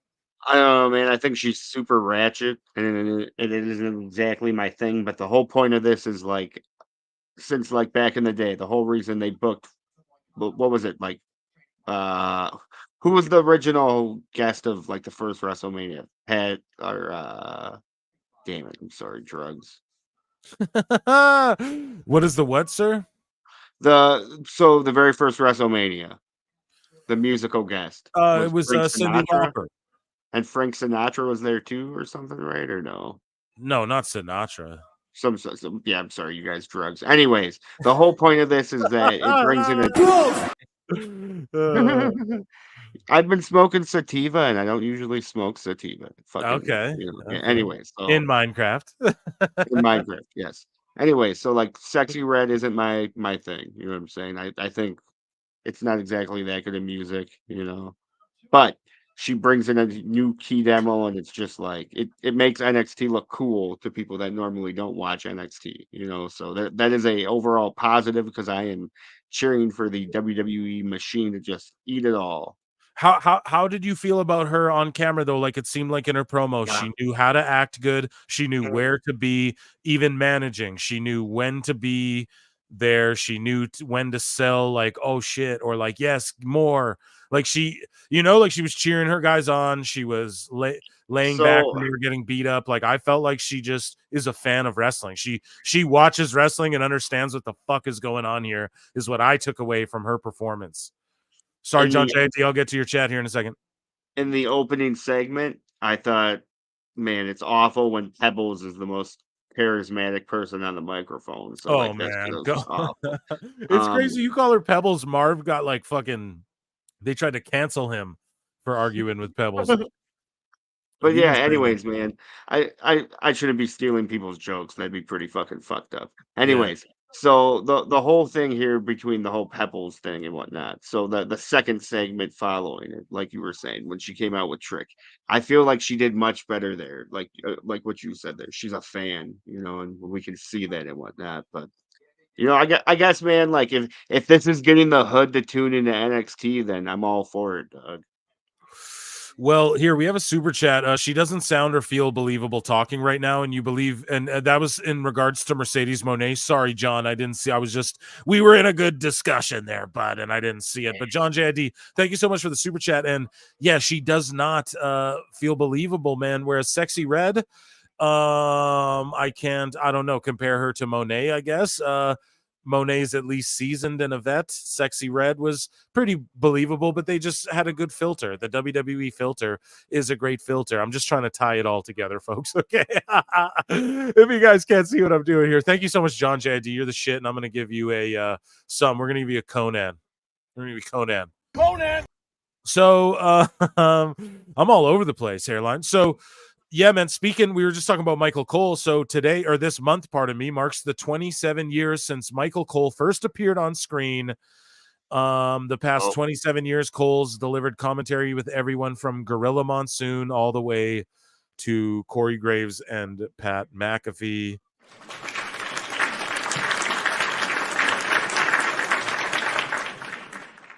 Thanks, Michael Cole.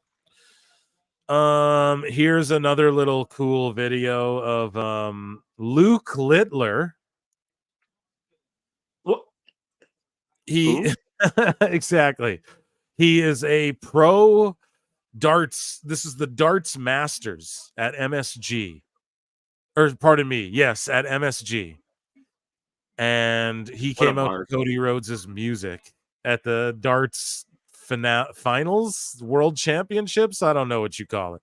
But we're gonna play it. An Austrian and Belgian Dance Open champion, the Junior and World Youth champion. He's signing autographs like Randy Orton and shit. About to play darts. Ladies and gentlemen, it's Luke the Nuke. Luke the Nuke. Look, dude, he's got bitches. Let's go. Let's go. Oh, man. Yo, Luke the Nuke. Let's go, dude. He's got girls. He's got security and everything, dude. Yeah, Virgil's fucking got his back.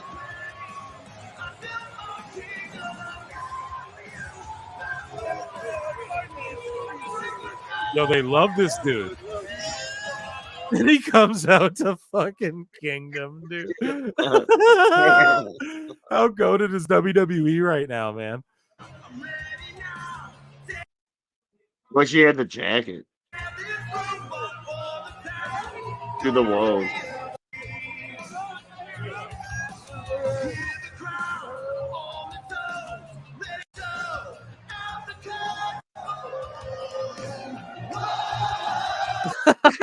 He did it! Let's go!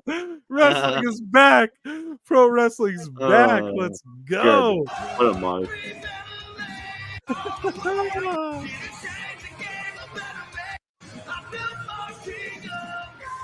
Got a little Cody stars. Oh man, Cody I Skulls on love the that, fucking man. Shout out end of the Luke card. Littler. I hope he won. If he didn't win, that would fucking he suck. did. But Yeah, dude. No, he had Cody powers. Oh man, I love that. Here's a funny meme I saw. Netflix to WWE, WBT to AEW. I'm so He's sorry. right. Oh man, just change and shit. Like, It's change. yeah, dude, it's like nickel and diming. It's funny because it's true, man. So we're talking about like collisions on tonight, and we're talking about like AEW and superstars and people leaving and switching and contracts and blah blah blah blah, right? At least I think we are. so Swerve Strickland says he believes now is the best time for AEW and WWE to cross over. Well, Hairline, a lot of people are giving him shit and saying, dude, Swerve, you shit on WWE and snitched to AEW about like contract tampering when all they did was contact him to bring all of Hit Row back. But he was like, nah, talk to my agent. And like he signed with AEW already, Like remember when WWE fired Hit Row and brought them all back, Airline? Yeah, I remember all that. And Tony was all like, my mom's in the hospital. How dare you? Okay, hey, come on. Okay, but Swerve, now though he's had a mediocre run as champ.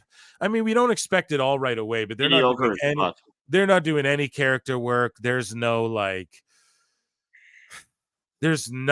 here with his title run. It's not even on him. It's the bad creative. Like he's trying his ass off. Everyone's trying. First but was okay.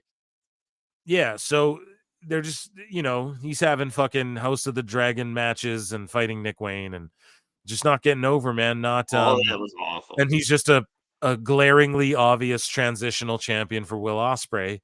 That's all it is, man. And we know that. And it's just it's such a shame that they've done Swerve so bad, in my opinion.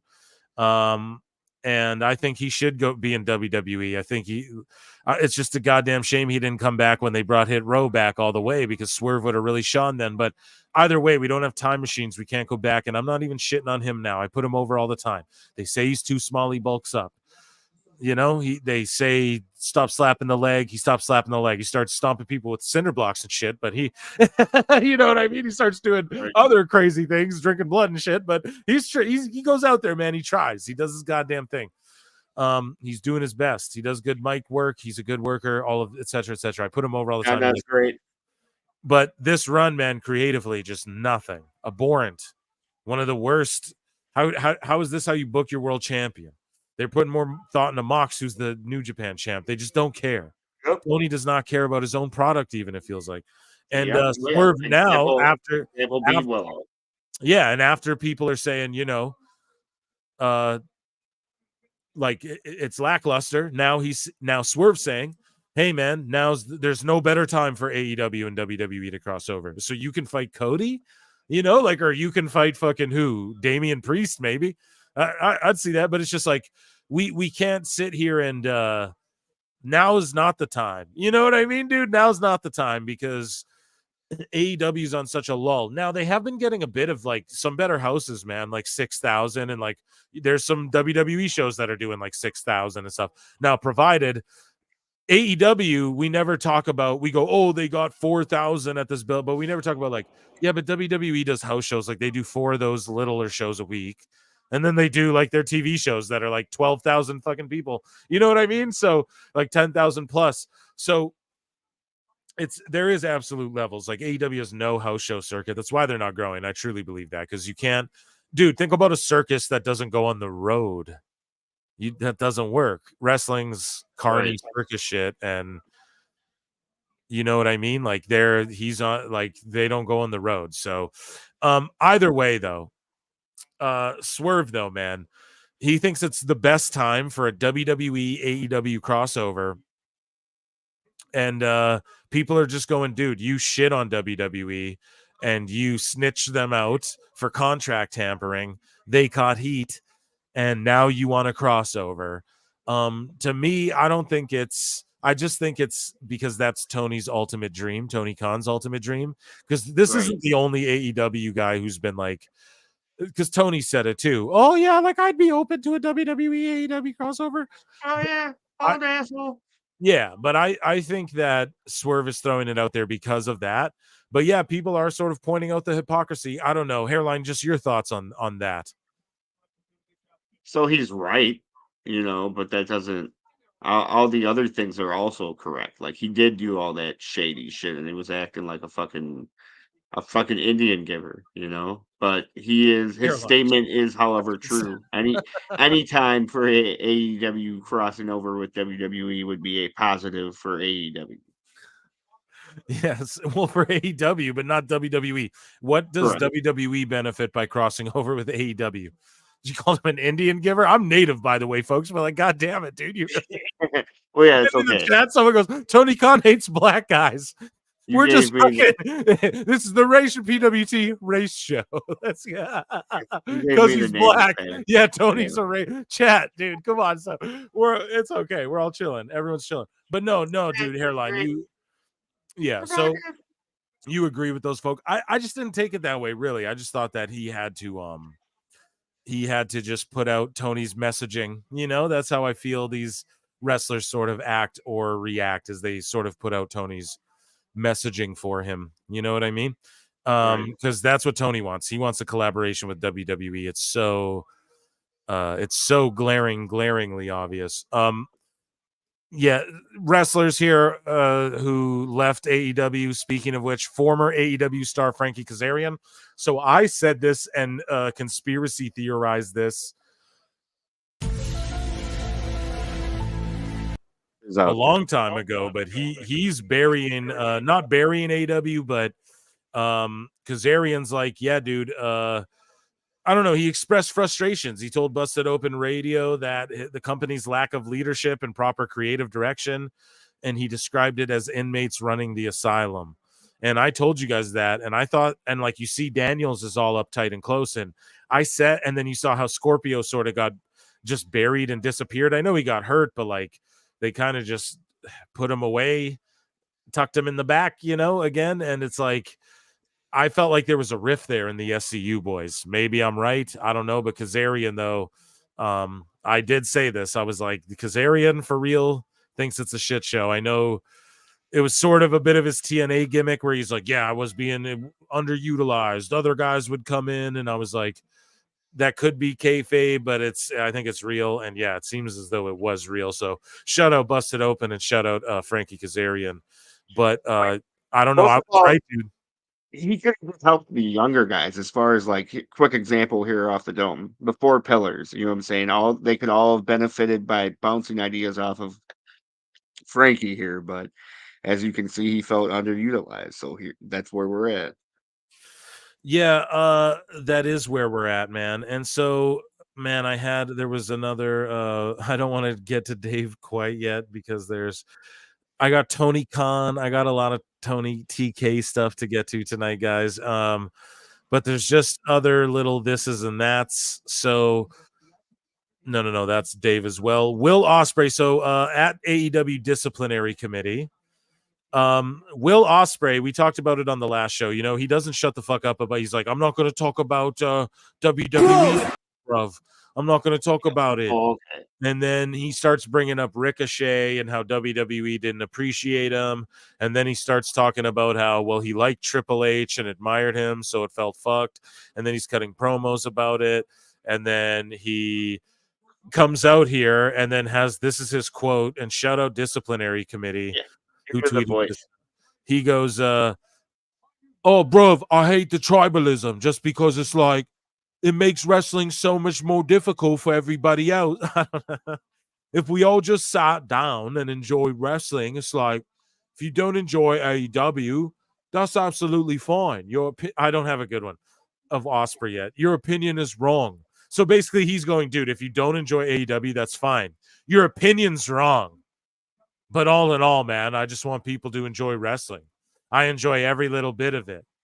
But if you don't like AEW, you're wrong. And I hate tribalism, but you're wrong if you don't.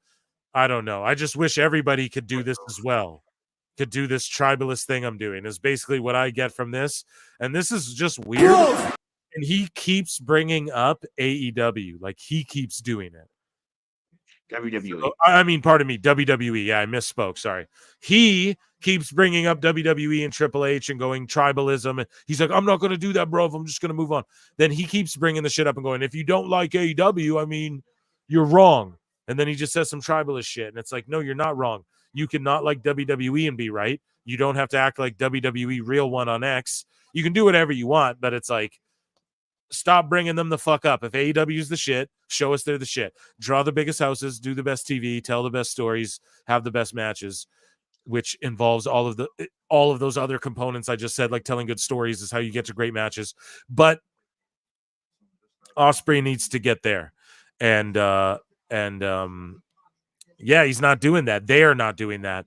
This gauntlet match was cool, but it didn't really make sense in kayfabe or whatever. So in my opinion, bruv, again, I said it last week. I'll say it again. Stop bringing this shit up. Just, it's like Bischoff said years ago, shut up and wrestle. You know what I mean? Hairline, your thoughts, man. Ospreay just won't stop bringing up the tribalism in WWE. Again, it's just like, it's like I was saying, it's job security shit. These guys do this shit to fucking, because it pleases Tony and it pops Tony, you know? That's all it comes back to, man. And like, he's just fucking up his own future. Not that fucking Triple H wouldn't do what's best for business, but like, okay, here's the thing. By the time Will Ospreay is a free agent and ready to go to WWE and shit, his body's gonna be all wrecked from the way he wrestles and shit. So He like, signed for like 8 years, dude. He ain't go. I don't think he'll ever what go a to dummy. WWE. And then speaking of signings, the Buffalo Bills chat. Any Buffalo Bills fans in the chat? They signed Gable Steveson, dude. So people were like, he's gonna make a run at the. They're like, he's gonna make a run at the Olympics. They just signed him from WWE to the Bills to be, I think, a defensive tackle.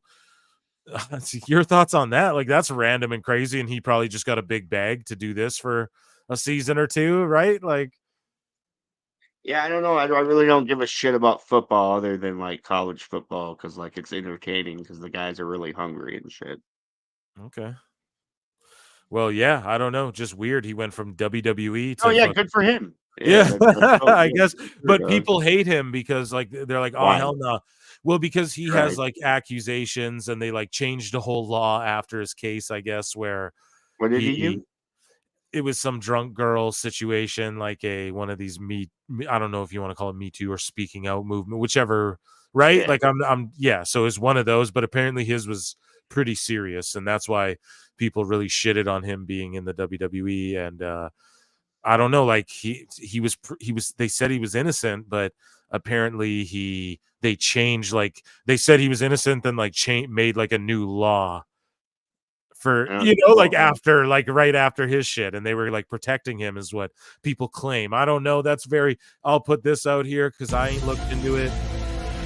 The truth is out there. Yeah, it's definitely out there, but either way, that's why there's controversy surrounding this as well. And people thought he was going to go to the Olympics from WWE, but he's like, no, I'm going to go get like however much. They're probably paying him like up $2 million or some shit. I don't know NFL's contracts, but they're just paying him couple years to be on the team, whatever. I don't know. I thought that was crazy. And then also Jake Paul and Mike Tyson has been postponed. So I don't know. Why? Because Mike Tyson's he's a 60-year-old man, dude, or however old he is. Like, it's just, this fight shouldn't even happen. It's weird to me. But they're postponing it because, Mike, medical professionals on his recent ulcer flare-up. So Mike Tyson has an ulcer flare-up, and he's going to get to be at a full training camp in the coming weeks, and they're going to fight. They're going to make an announcement by next Friday when they're going to actually fight on Netflix Live. So I don't know. Mike Tyson just shouldn't be fighting. Yeah, I guess. Yeah, it's going to be like fucking Edge jumping off a cage. Yeah. You did such a good job of bringing that back. Hairline, how much more time do I got with you, my friend, tonight? Like, how much more time? Yeah, I gotta hop off of here, man. Okay, Hairline has got to skate, my friend. See where? Okay, bro. So Hairline. Let's do this Tony one, and then I'll take off. Okay, so Yeah. well, that's actually Meltzer here. I'm gonna circle into all that, guys. Don't worry, it's coming. Okay. No, wait though. We're polishing flutes. But there is some Tony Khan discussion, right? So, but first though, here I have one more for you. Let me give you one more before you get out of here. Goldberg, Like Kid Rock. Goldberg refers to Bret Hart as, quote, the moron I kicked in the head, whilst discussing his in-ring style. So the Von Erich, like that's crazy. All this time later. So the Von Erichs have a podcast, like the young ones, and good, exactly. Check it out. Shout out the Von Erichs, man. And Goldberg's on there, of course, because the Von Erichs got pulled, dude. They got clout, as Larry King would say.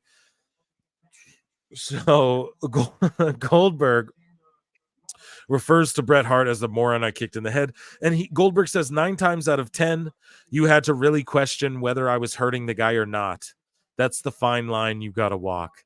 Oh, come on, Bill. Granted, unfortunately, a couple times Steiner. I'm not even going to mention his name. The moron I kicked in the head. Unfortunately, things like that happen. It's a rough business. As long as there's no malicious intent. Hey, bro, you're in the wrong business if you bitch and moan about getting slapped or getting punched errantly. It's just a different day and age, man. It really is. So who's the moron he kicked in the head? It's obviously Bret Hart, dude. Jesus on behalf Christ. of Canada, how do you feel? Oh my God, dude! On behalf of Canada, Goldberg can go screw. But for real, like Jesus, like they're still just both mad at each other. It's so fucking funny. I've seen like conspiracy theory videos where people are like, "Nah, Bret Hart rocked himself going for the figure 4 around the ring post," which maybe we could break that down or something. But I don't know, man. Your thoughts on Goldberg? We should do that on Patreon. Yeah, dude, so we don't get copyright stricken. But what are your thoughts on Goldberg and Bret Hart here, bro? Fucking book it. Book it. Yeah, Tony Khan, book it. John JID for $2 says Claudio versus Morrison is the only worth it match right now. Yeah, I'm not even watching. I'm watching UFC 302. We have a great match. Almeida's about to fight. I think he only has 2 losses. Yeah, this is a good shit. And Derek Hans for $5 says, bro, Logan is fighting Jake now. I wonder if WWE will sign off on that. Wait a minute. That's not true. Is Logan Paul versus Jake Paul? That's not true. Okay. I think Logan posted like I'll step in, but I don't think they're actually that's actually a thing. But round of applause for both of you and John JID as well. All right, I know we took a minute. We're just into the convos, the good convos. Thank you, John, and thank you, Derek Hans. Derek Hans, though, I don't think they're actually going to fight. I think Logan was like, "Yeah, I'll throw my name in the ring," but are they going to fight? Like, to me, that's the final bout between them both. It's like that's how you end the movie of them. Is you like have Jake and Logan Paul fight each other as each other's last fights ever. And then it's like that movie Warrior. Hairline, what do you think about Jake Paul and Logan Paul eventually boxing each other, or if he does step in to replace Mike Tyson? Kayfabe is what's going on here. I think they're going to face each other in WWE. Is what's going to happen. Not paper. Just like here's the biggest problem. The whole reason that Paul is fighting Mike Tyson is because Paul himself cannot draw pay-per-view views. You know what I'm saying? Yeah. So like that means the Logan brothers versus each other. I'm sorry. The Logan brothers. No, but for real. Most people don't fucking know. Most people are like, who is that? You know?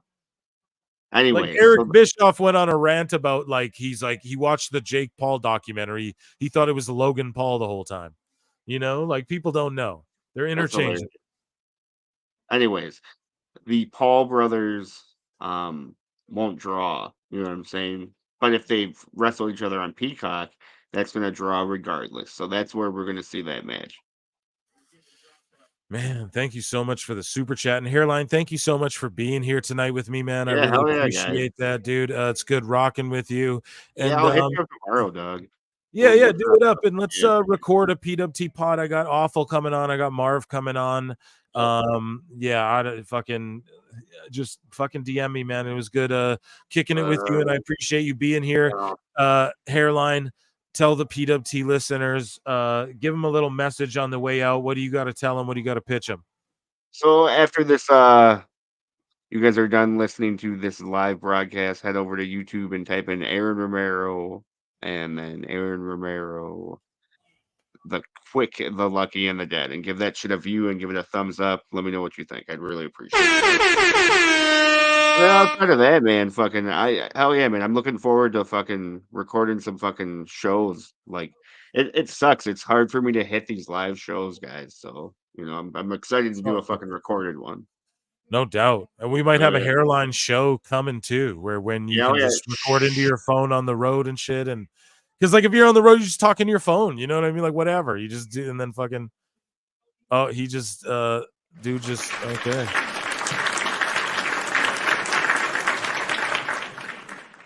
He just Bray Wyatted Uncle Howdy'd us. So he just Uncle Howdy'd us there. Oh my goodness. Guys, the truth is out there. Let me hit an X. So guys, Tony Khan, right? Like we're polishing our flutes, you know what I mean? Like there's a man named Meltzer who's, you know, pops his weaselly head around these parts every now and again. And good night. Died on the way back. Stay black, Hairline. Yeah, dude. Good night, Hairline. Dude, it's yeah, he might have his own, because, you know, he watches like a lot of like GC dub and deathmatch shit. And I know some people might be like, that's garbage, but like, nah, dude, people like that stuff. And there's yeah, you know, I want Hairline when he's on the road and shit, he could be just chatting into his phone and setting up. But yeah, he died on the way back to on his way to the Upside Down. That's why we tell you it's the Upside Down. No, that was awesome though. That was great. And Awful piping in too to come in with Brandon Thurston. Like, you guys, that's why that's why the show's the best, man. I want to play this. I wanted to play it last show.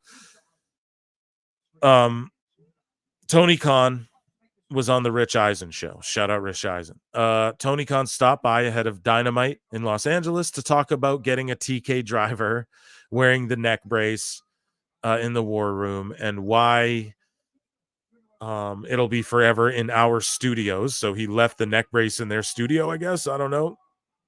Hairline is Poochie.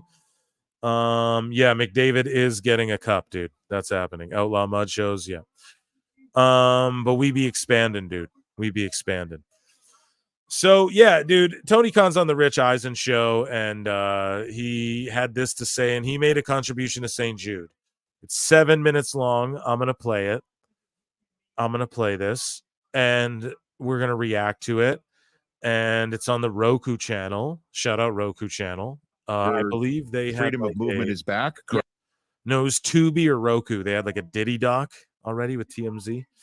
Either way, though, man, he's talking in kayfabe, I guess, about wearing the neck brace and taking the TK driver, and he makes a contribution to St. Jude's. So we're gonna shout that out, Children's Hospital, St. Jude's Children's Hospital. We're gonna shout that out. We're not gonna hate on that, but we're gonna laugh at just the mannerisms. I want you to pay attention to just even his face right now. Like, he can't be normal just talking to Rich Eisen, and it's on Roku. So I mentioned that before, but like, goddamn, Tony, just act chill. You know what I mean? This isn't like fucking, you're not sitting there like speaking with the president. Just relax. But yeah, dude, just pay attention to TK, the inflections. Those are the things I'm looking at. But yeah, great charitable contribution. Shout out St. Jude's.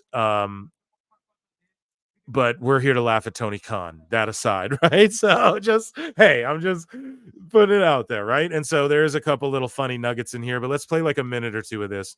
Hopefully we don't get Don Stevens. Your neck brace is off. Yes. Your freedom of movement is back, correct? Yes. My freedom of movement is back. And as I was just saying on Roku, to bring it into the radio audience, Yes, sir. I'm very grateful to you because you helped bring my recovery and the fact that I was in the neck brace into the public consciousness. And, for those who don't know, I run a wrestling league called AEW. Yes. We're on TBS and TNT. I mean, how much longer are they on TBS/TNT? Just kidding. But it's funny how this guy, Rich Eisen, just starts laughing. He's like, for those who don't know. Yeah, and he just starts laughing like it's just some joke. And like, I want wrestling to be more serious again, but it ain't serious.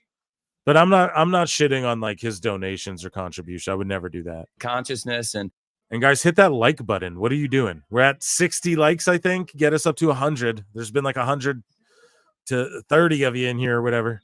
For those who don't know, I run a wrestling league called AEW. Yes. We're on TBS and TNT every week. We've got a show tonight on TBS, Wednesday Night Dynamite. Yes. I know a lot of people don't watch wrestling, but for those people who do, to be in the NFL draft and have somebody of your stature, Rich, mention.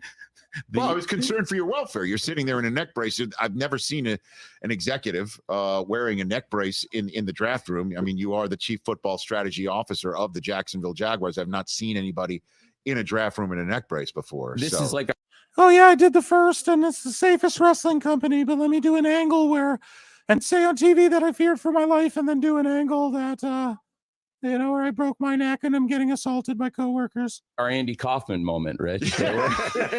Don't ever compare yourself to Andy Kaufman. So what were you doing, Tony? What the heck were you doing in the ring? What were you doing? Well, so what happened is Jack Perry, he started in AEW 5 years ago on our first show. His name is Jungle Boy. He's Hollywood royalty. He's the son of the late, great Luke Perry. Yes, indeed. And Jack Perry's been with us since he was very Oh yeah, 90210. I love that show. young. And I've always had a great relationship He played Dylan. Is that correct? I think that's correct too. with Jack. And there was a backstage incident.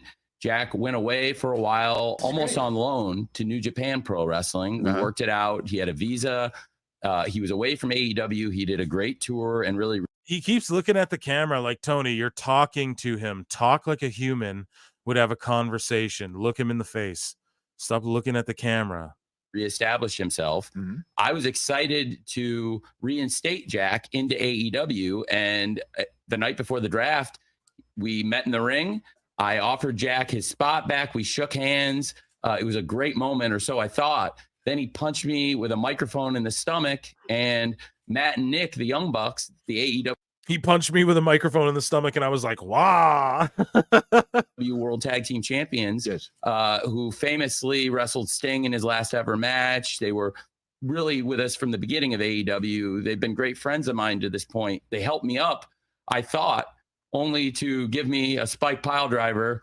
They'd renamed it the Tony Khan driver, the TK driver. I should have seen it coming. It had my name written all over it. Yeah.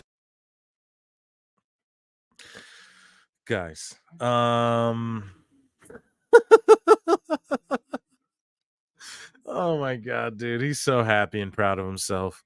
I can't hate on this man's happiness, I guess. Yeah.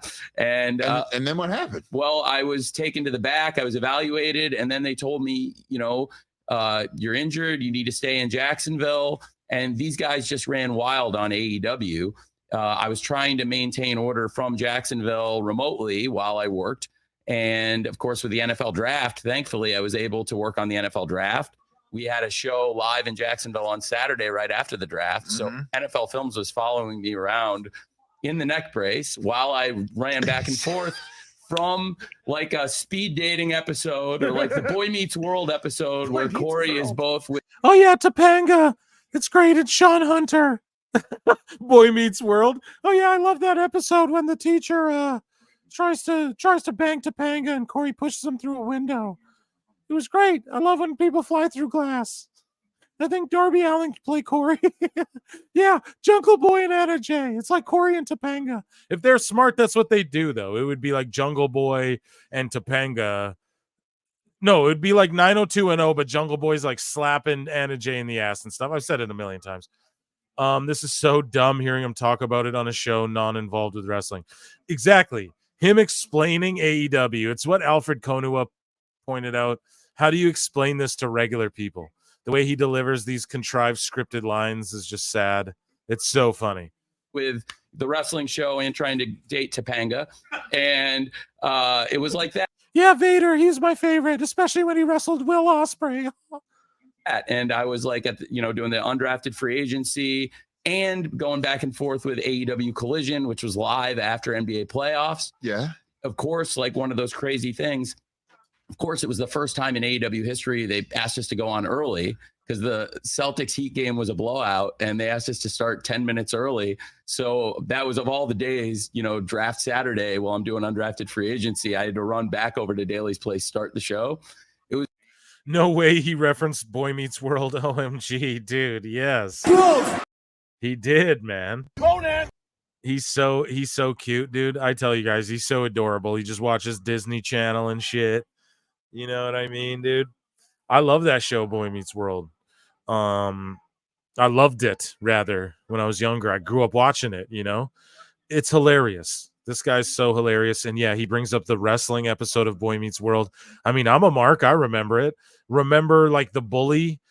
Who played the bully? Was his name Ethan Suplee? I think it was the name of the actor. And then Vader played his father, right? And so he like cameoed like a handful of times, and that's what Tony's talking about. I think it's adorable.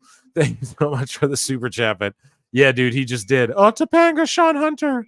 Yeah, I'll adopt you, Sean. Don't worry. It was something, and NFL Films shot the whole thing. When are we seeing the contents of that? Hopefully soon. I think they're putting together something. Last year, great chance to plug our friends here at Roku. Sure. The pick is in. The whole pick is in, my friend. Yes. Right. This is synergy. Last year, Roku filmed what I believe is their biggest documentary ever, which was the pick is. Tony is looking at the camera. Dude, look at the host and talk to the host. Oh, my God. It was the 2023 NFL draft following around the Cowboys, the Panthers, the Colts, and the Jaguars. Right. And they were with us throughout the draft. And then, coming out of the pick is in, they actually, the post-credit scene is I signed a player in undrafted. Oh, the post-credit scene of Time Cop. Beast was at the end of it. Or was that Miss Marvel? I don't remember, but they're all great. Disney's great. Haha. Here, we'll jump ahead a bit here. I mean, this is just hilarious. Oh, it's going to Twitter load on me. You guys get the gist of it. He makes a contribution, though, to St. Jude's, and a round of applause for him of that. But it's just, he's so awkward, right? Like people would say, for instance, about the UFC, right? Like the people who put the money into it were the Fertitta brothers, and then Dana White was the guy who went out in front of the people and talked shit and was like, yeah, I'm the face of this. He didn't put any of the money into it or whatever. That was the Fertittas. Tony needs that. He needs a guy who's like, I'm the Triple H, or like I got awful messaging me over here. He needs a face of the company who can go out and speak for him on behalf of him. Tony Khan is not the guy to be representing it, especially in these real world scenarios like the NFL. Here, Awful's messaging me some hilarious shit, but guys, how great of an appearance was that? And Awful, man, that's what I mean. These guys, these Thurstons and these guys, they all listen. Like Meltzer listens. He knows I do dumb moment of the week and shit like that. It happens. Speaking of which, we're about to get there, guys. So make sure your flutes are getting polished.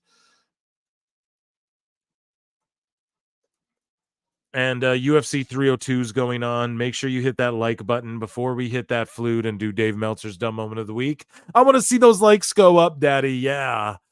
And I just appreciate you all so much for rocking with me. There's been like 120 to almost 150 of you throughout the evening, and it would be so awesome if you hit that like button, especially because YouTube loves to limit ads and all this sort of shit with me now that the channel's getting bigger. And hey, that's part of the game. And that's why I was like, I got to revamp that Patreon, Daddy. And I appreciate you all so much for just rocking with me. But that like, that subscribe button, hell, even leave a dislike if you want.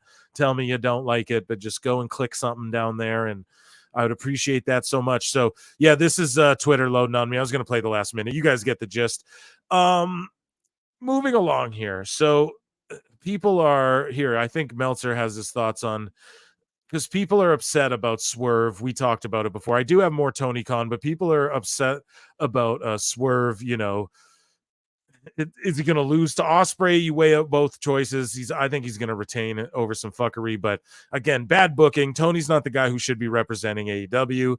And Tony Khan addresses Becky Lynch's contract situation if AEW is interested in signing her. And we covered on the last show, speaking of Awful, before with Awful, about how like that's their big play is like we're going to bring in free agents and we just want to bring in unsigned talent and other names from WWE and stuff. Plenty in pixel art for $10. Oh my goodness. Thank you. He's not a bad guy. He just sucks at running a promotion. I feel bad knocking him so much, but he's earned it at this point. Yeah, and especially like he came out and said like, "Oh, you're a bald assholes" and all of that stuff. About Triple H and HBK, and that doesn't bode well. And then when you come out and tote the numbers, but then you have people trying to tell us the numbers don't matter, but then they, you know, we've covered it so much at the show. And exactly, Tony Khan sort of made his own bed with this stuff, and just like the way all the wrestlers came out too, and people who never wrestled in WWE were shitting on WWE, and then people who were saying like, oh, we're gonna beat them in the ratings right away, like Jericho was like, we're gonna beat them in the ratings and shit. That all just sort of backfired in everyone's faces, and that's why you got to kind of chill. You can't talk too much shit. You got to just make things happen. That's the main way to get things done. I'm telling you, you hold your cards close. You know what I mean? But I don't know, man. It just seems like Tony loves to spill to the certain subsection of dirt sheets while others struggle for stories and coverage and all of that sort of thing. Thank you so much, though, for the super chat. Round of applause. Pixel art. But Tony Khan addresses, speaking of free agents, etc., he addresses Becky Lynch's contract situation and if AEW is interested in signing her. And we covered it on the last show, man. She ain't going nowhere. But Tony Khan says, I don't want to try to tamper and do those things. He always brings up tampering. That's what I mean. It's like weird Mark Insider terms. Like he's always bringing up tampering. Like that's on his mind. That's why he's bringing that up. He's always bringing up bots because that's what's on his mind. Do you know what I mean? Someone says Mark Henry just popped up in MLW. Good for Mark Henry. I'm actually happy for that. And thank you so much for being here in the chat. But yeah, man, Tony Khan go in the same interview. He goes, I try to keep it classy and have a reputation for honesty, and I really want to be a fair businessman. Were you honest, Tony, when you said you feared for your life? Because you weren't honest. The wrestling business is a real cutthroat business. Yeah, it's cutthroat. You invoked the tampering word. Khan agreed, though, that Becky is a great star. Just don't get your hopes up. That's never going to happen, ever.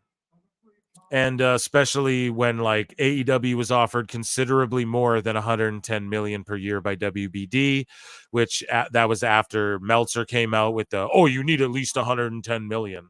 Now there's reports, oh, they were offered considerably more than that. Who knows? Everybody's speculating. It's all dumb shit. But Tony Khan, though, I have another clip of him talking, I believe. I just lost it. And here, I'll get rid of that one. Actually, speaking of contracts, though, Matt Hardy pipes up and goes, he thinks Jeff Hardy's deal is up in June. And Matt Hardy says, he's been cleared. No, should I do it? I need Marv to do his Matt Hardy, but he's been cleared. He's just sitting at home waiting on the call. Unlike me, he's not someone who really gets out and makes things happen. Okay. He just kind of waits on someone to call him. Yeah, that's called being a star, brother. Not that Matt Hardy isn't, but like that's because Jeff is like mainstream kind of, you know, like people who don't watch wrestling know Jeff Hardy. You know, everybody knows who the fuck he is. If you don't know the Hardy Boys, you know at least what Jeff Hardy is, right? But yeah, he's got till like mid-June, and then his deal's up. So if he ends up re-signing or not, who knows? What do you guys think, chat? I think Jeff Hardy will show up in TNA, and then I think they'll go to WWE once more in the end. And they got to get inducted in the Hall of Fame, right? It only makes sense because they could get inducted as individuals and as the Hardy Boys together, which I think they would just do the Hardy Boys all as one. Got to hydrate.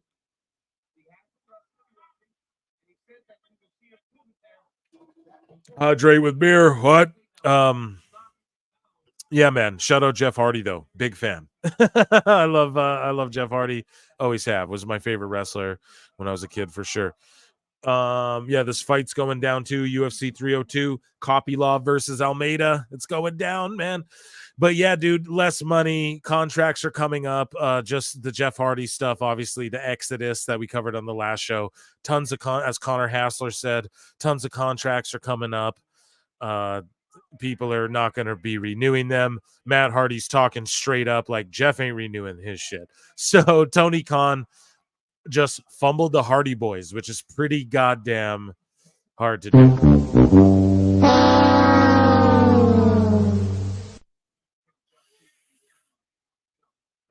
I have tons of Dave Meltzer, guys. So if you guys start polishing those flutes, if you can't tell, I'm getting to it.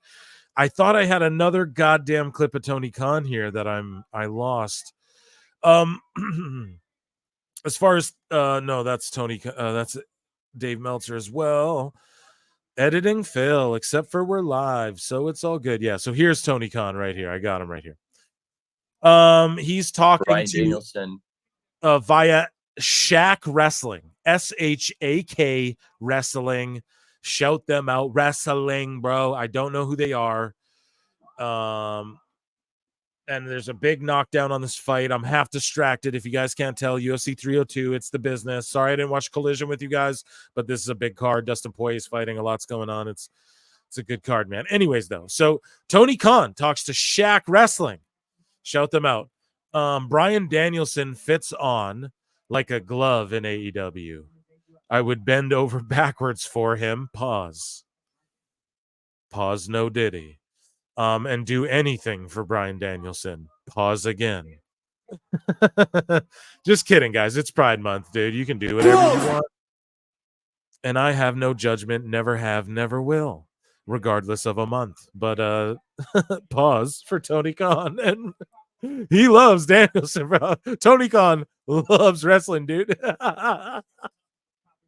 He loves it, bro. Anyways, though, let's hear what he has to say and why he loves AEW. And I think Bryan Danielson fits in AEW, fits on AEW like a glove. Tony's got some. He's trying to fit Danielson like a glove, y'all. What the fuck? Tony's got some. He's like, what did I say before, right? He speaks what's on his mind. This shit's on his mind, dog. That's all I'm saying. Hey, that's all I'm saying. And as long as he will consider wrestling with us, that door is always open. And I would bend over. That door is always open. The back door, perhaps, Tony? No judgment. I'm just saying. The door is always open. Over backwards for him and do. You would bend over backwards. That forbidden door. Tony, it's the money if you're going to come out. Dude, he loves Danielson. That's all I'm saying. I think Danielson's a married man, though, Tony. Watch those P's and Q's. That door is always open. And I would bend over backwards for him and do anything for Bryan Danielson. And why he loves AEW. And I think. I don't know, dude. Sounds pretty sus to me. No, just kidding. Guys. This show is my favorite thing in the world, dude. Tony Khan talks about on CBS Sports. He talks about the possibility that Dynamite could become 3 hours. Now, I see jokes. People are like, he's pushing for it to be the first ever 4-hour show. I think that's all jokes and in jest. But Tony does want the he does want this to be 3 hours. He wants it to be like Raw, folks. I'm sorry. And if he had the gall, if he embraced the grind, he'd go live 3 hours and try and go head to head with SmackDown or Raw. You know, like try and take one of those shows out, but it ain't about that. It's just about enjoy wrestling. So Tony Khan says, you want to keep Dynamite as strong as possible. You look at the history of what happened with the 2-hour wrestling show when that show was expanded to 3 hours. So just talking about Raw, like, okay, their history is not your history. It's the pro wrestling history, but be different. Try. Make a shot. Take a shot. I don't know. It's interesting right now. I don't care personally if it's 2 or 3. I don't give a shit with Dynamite at this point. You know, if it was me, I'd just run the 3rd hour live and then just tell more stories and have the longer matches, but then use that extra hour that you normally just like do the matches, all that you want to have that long as you normally do, Tony. But then you have that extra hour of TV, spread it all out and tell stories in that extra hour, you know? Because like with the commercials, that's like 40 minutes or what? 48 minutes, depending what. So yeah. But Tony says it's interesting right now per hour. The most we get per hour for any of our TV shows is Dynamite. Yeah, we know, dude. Come on. You don't even need to tell anyone that. No one even knows that you have other shows.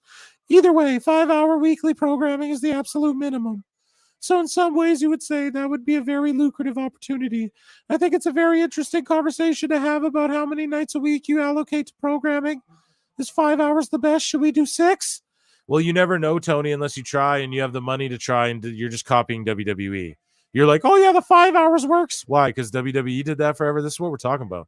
Like, you just want to be WWE, and it's glaringly fucking obvious, dude. And then here's Awful, who was on the show. And again, I should have showed him this stuff, but here's him just saying, shut the fuck up about some dude saying, like, don't talk about, why do people talk about the numbers when the owners blah blah blah? But then here's just a compilation of Tony talking all the numbers because that's what they do, folks. That's what they do, folks. That's what they do, folks. Ladies and gents, do you have your flutes polished? Do we have the likes liked up? Is the video liked up? Is the video liked up? Because we're just going to start at the top and we're going to work our way down. And I hope we get flutes in the chat. There better be flutes in the chat. I'm going to stop sharing for 1 second because I'm going to peep the likes because I'm going to bug you guys to get them up. You already know. You already know. We're at 72. There's 123 of you. I saw us get close to I think we're at 150 about one point. Please, sneeze and spanks. Hit that like button. There's 30 of you for sure who haven't hit it. Just hit it real quick. The suspense. Get your flutes. Flutes in the chat. Flutes are warming up. My flute is warming up. Pause. Again, pause. Whoa. Tony Danielson. Backdoors, flutes. Let's go. Because Dave Meltzer, man, he's got a lot. I got a lot for you guys here. Hit that like button, and I want to see flutes in the chat. Like buttons and flutes in the chat. And we're about to get to it, folks. We're going to do the Perry Pack. I always pause before it. We build up to it. I was going to bring it earlier in the night, but we had to get to this great eclectic PWT live show, man. We had to get to, of course, Brandon Thurston. An awful hairline popped in out of the blue. I did not expect him at all, and he was able to, and that was great. And then he disappeared on us like fucking night. You know what I mean, dude? He just disappeared in the night. And I hope everybody's having a great Saturday night. I'm watching the UFC. Hopefully Collision was good. I'm going to definitely watch it later, but I just was like, I need a break. I need a good goddamn break from having that. And I don't know. Usually I'll put off the fights till later, but I'm like, nah, not this time. They have the new UFC gloves. I'm an aesthetic mark. I want to watch every fight. I've been watching the early prelims, daddy. But yeah, man, the chat's lighting up. I already know. You guys already know. Let's light up that Perry Pack. Meltzer is a bottomless well of glorious stupidity. Polishing flutes. Fire up that fucking flute. They're coming. They're coming. Hit those like buttons right there. And I am refreshing it. We're close. We're close. 20 of you hit that like. We'll dive back in. Don't worry. I'll share my screen. And I will hit this Perry pack right here. Sorry, I'm messaging awful over here. And I got my flute polished up. Give me a moment, folks. We're going to hydrate with some beer. What? In Minecraft, of course. I don't encourage anything. Don't ever even listen to me. I'm a stupid dumb fuck, right? As Awful says, I'm redacted. I'm redacted. I'm not smart. I'm just lying. I retract everything, Sean Sapp. I retract everything I've ever said. But we're going to get into Dave here, folks. Thank you for joining me. It's such a blast.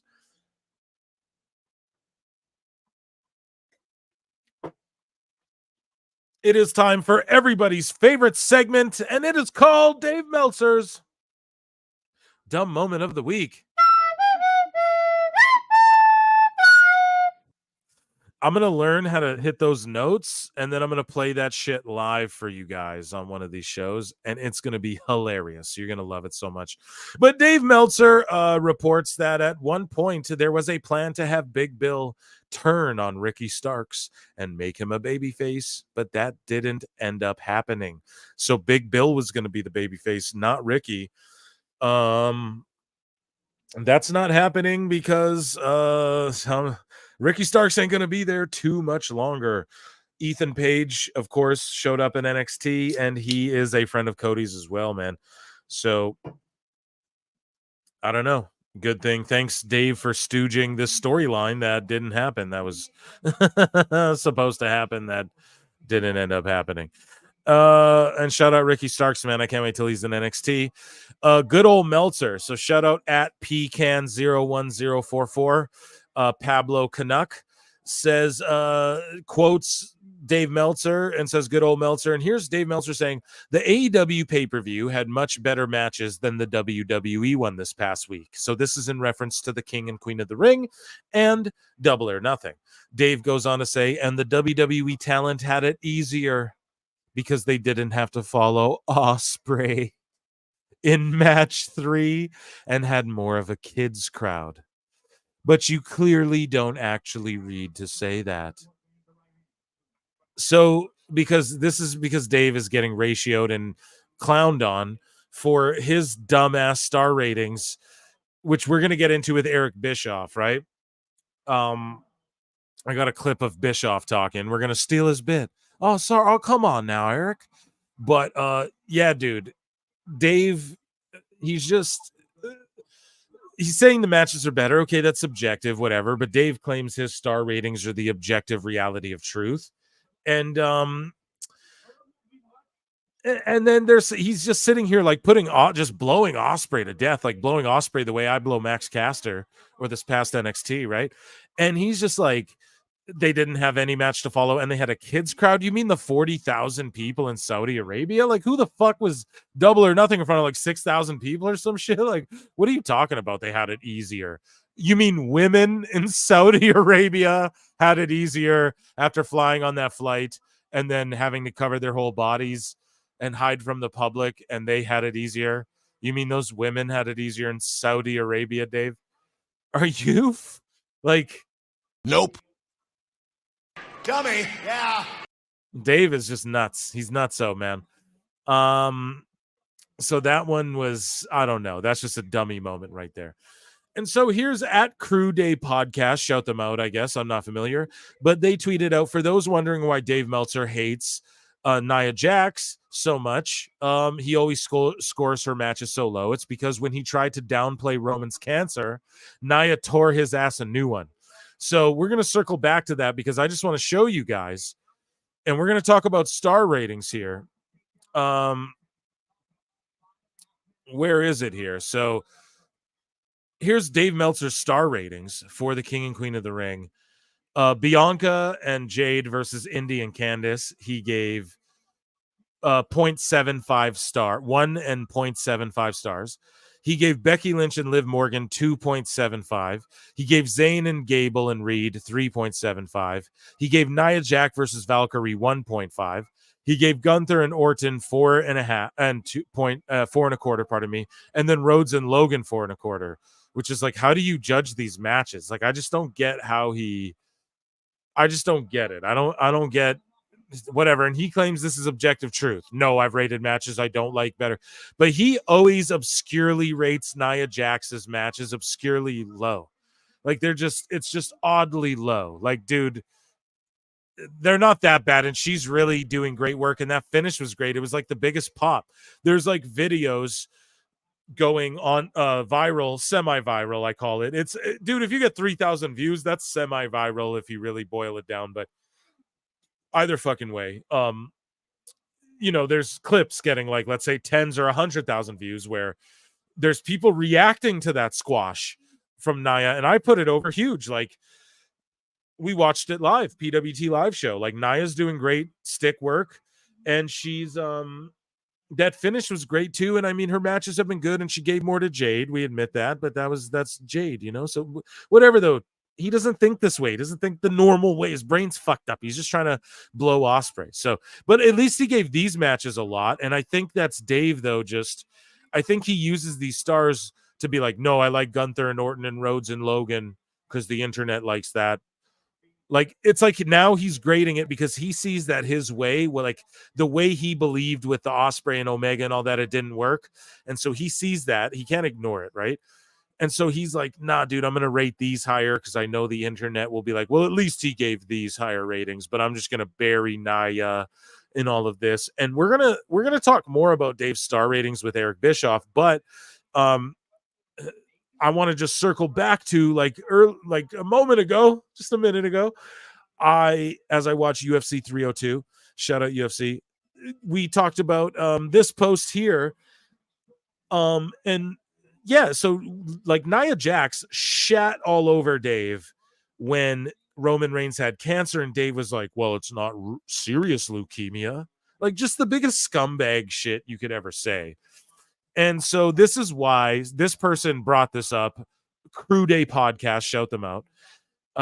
And yeah, it just dawned on me. I was like, this is true, man. He does rate her matches obscurely low. Now, she did hurt people in the past, and I get it. Like, I'm not going to sit here and like say Nia Jax the greatest worker of all time or anything. The greatest worker coming from a mark like me. Like, what does that even matter? What does that even mean, right? But it's like, she's not doing moonsaults and shit, and that's what I said on the last show, right? Like, Dave just didn't like it because she didn't do a moonsault. But here's another layer of this. Like, I forgot about this. Here's Dave Meltzer on Roman Reigns' cancer, and this is what Nia responded, obviously Roman's cousin, and Dave giving her a 1.5. Like, to me, she had the best. That was such a great finish in the Nia Lyra match, and I'm not even a big Lyra fan. You guys know, if you listen to PWT, you know I'm not even a big fan of Lyra, but like, this really was, I don't know. So Dave, this is just how out of touch he is. This is what I'm trying to say. He just gets shit in his head, and then he really focuses on it, really like ADD like, and I can respect that. That's why he's so good at like writing, and he cultivated his audience of just writing all the time and everything. That's like me. I'm just sitting here till all the wee hours of the morning pumping out videos and clips and shit. I get it. But it's like, God damn, man, it's just such an out of I just feel like he's old and out of touch, which is what he would project onto Cornette and other people, right? But either way, though, this is the Observer. This is Dave right here saying there was an NHL player who had the same thing, meaning cancer, as Roman Reigns had in 2007 season, who didn't miss one game. So because this guy had blood cancer, that he didn't miss one hockey game, that means Roman has blood cancer and he should wrestle every day, Dave. Like, you're a fucking idiot. Dummy. Yeah. It's so stupid. And like, shout out that dude who didn't miss a game. That, shout him out. Like, that's insane and good for him. And shout out Joey Diaz, cocksuckers. Just showed up on the UFC 302. Got a big pop. Joey Diaz. He played every game while on this, and hockey is a pretty damn demanding sport. Yeah, we know, Dave. So everyone's different. He actually said the pill was oral chemotherapy, but I don't think it was. So Dave just speculating on what Roman lied, dude. It's not oral chemotherapy. Like, you're just a pig. That's just like weird. Goddamn, dude. Goddamn. I get clowned on. People like Awful will be like, motherfucker, you're being too soft about this. But damn it, I'm a empathetic person, I guess, sympathetic. I don't know what the motherfucker you want to call it, but I feel for. It's like, who cares if this guy was able to tough out? It's different for everyone. Yeah, Dave, cancer's different for everyone. Like, so is the flu. What are we talking about, Dave? So is breaking a leg. It's all different for everyone. Life is different for everyone, dude. But it's like, don't undermine his shit or whatever. Don't even speculate on it. It's just weird and gross. I feel like that's a really weird and gross thing. And that's why I do this segment, guys, because we must remember this stuff. And I forgot about this too.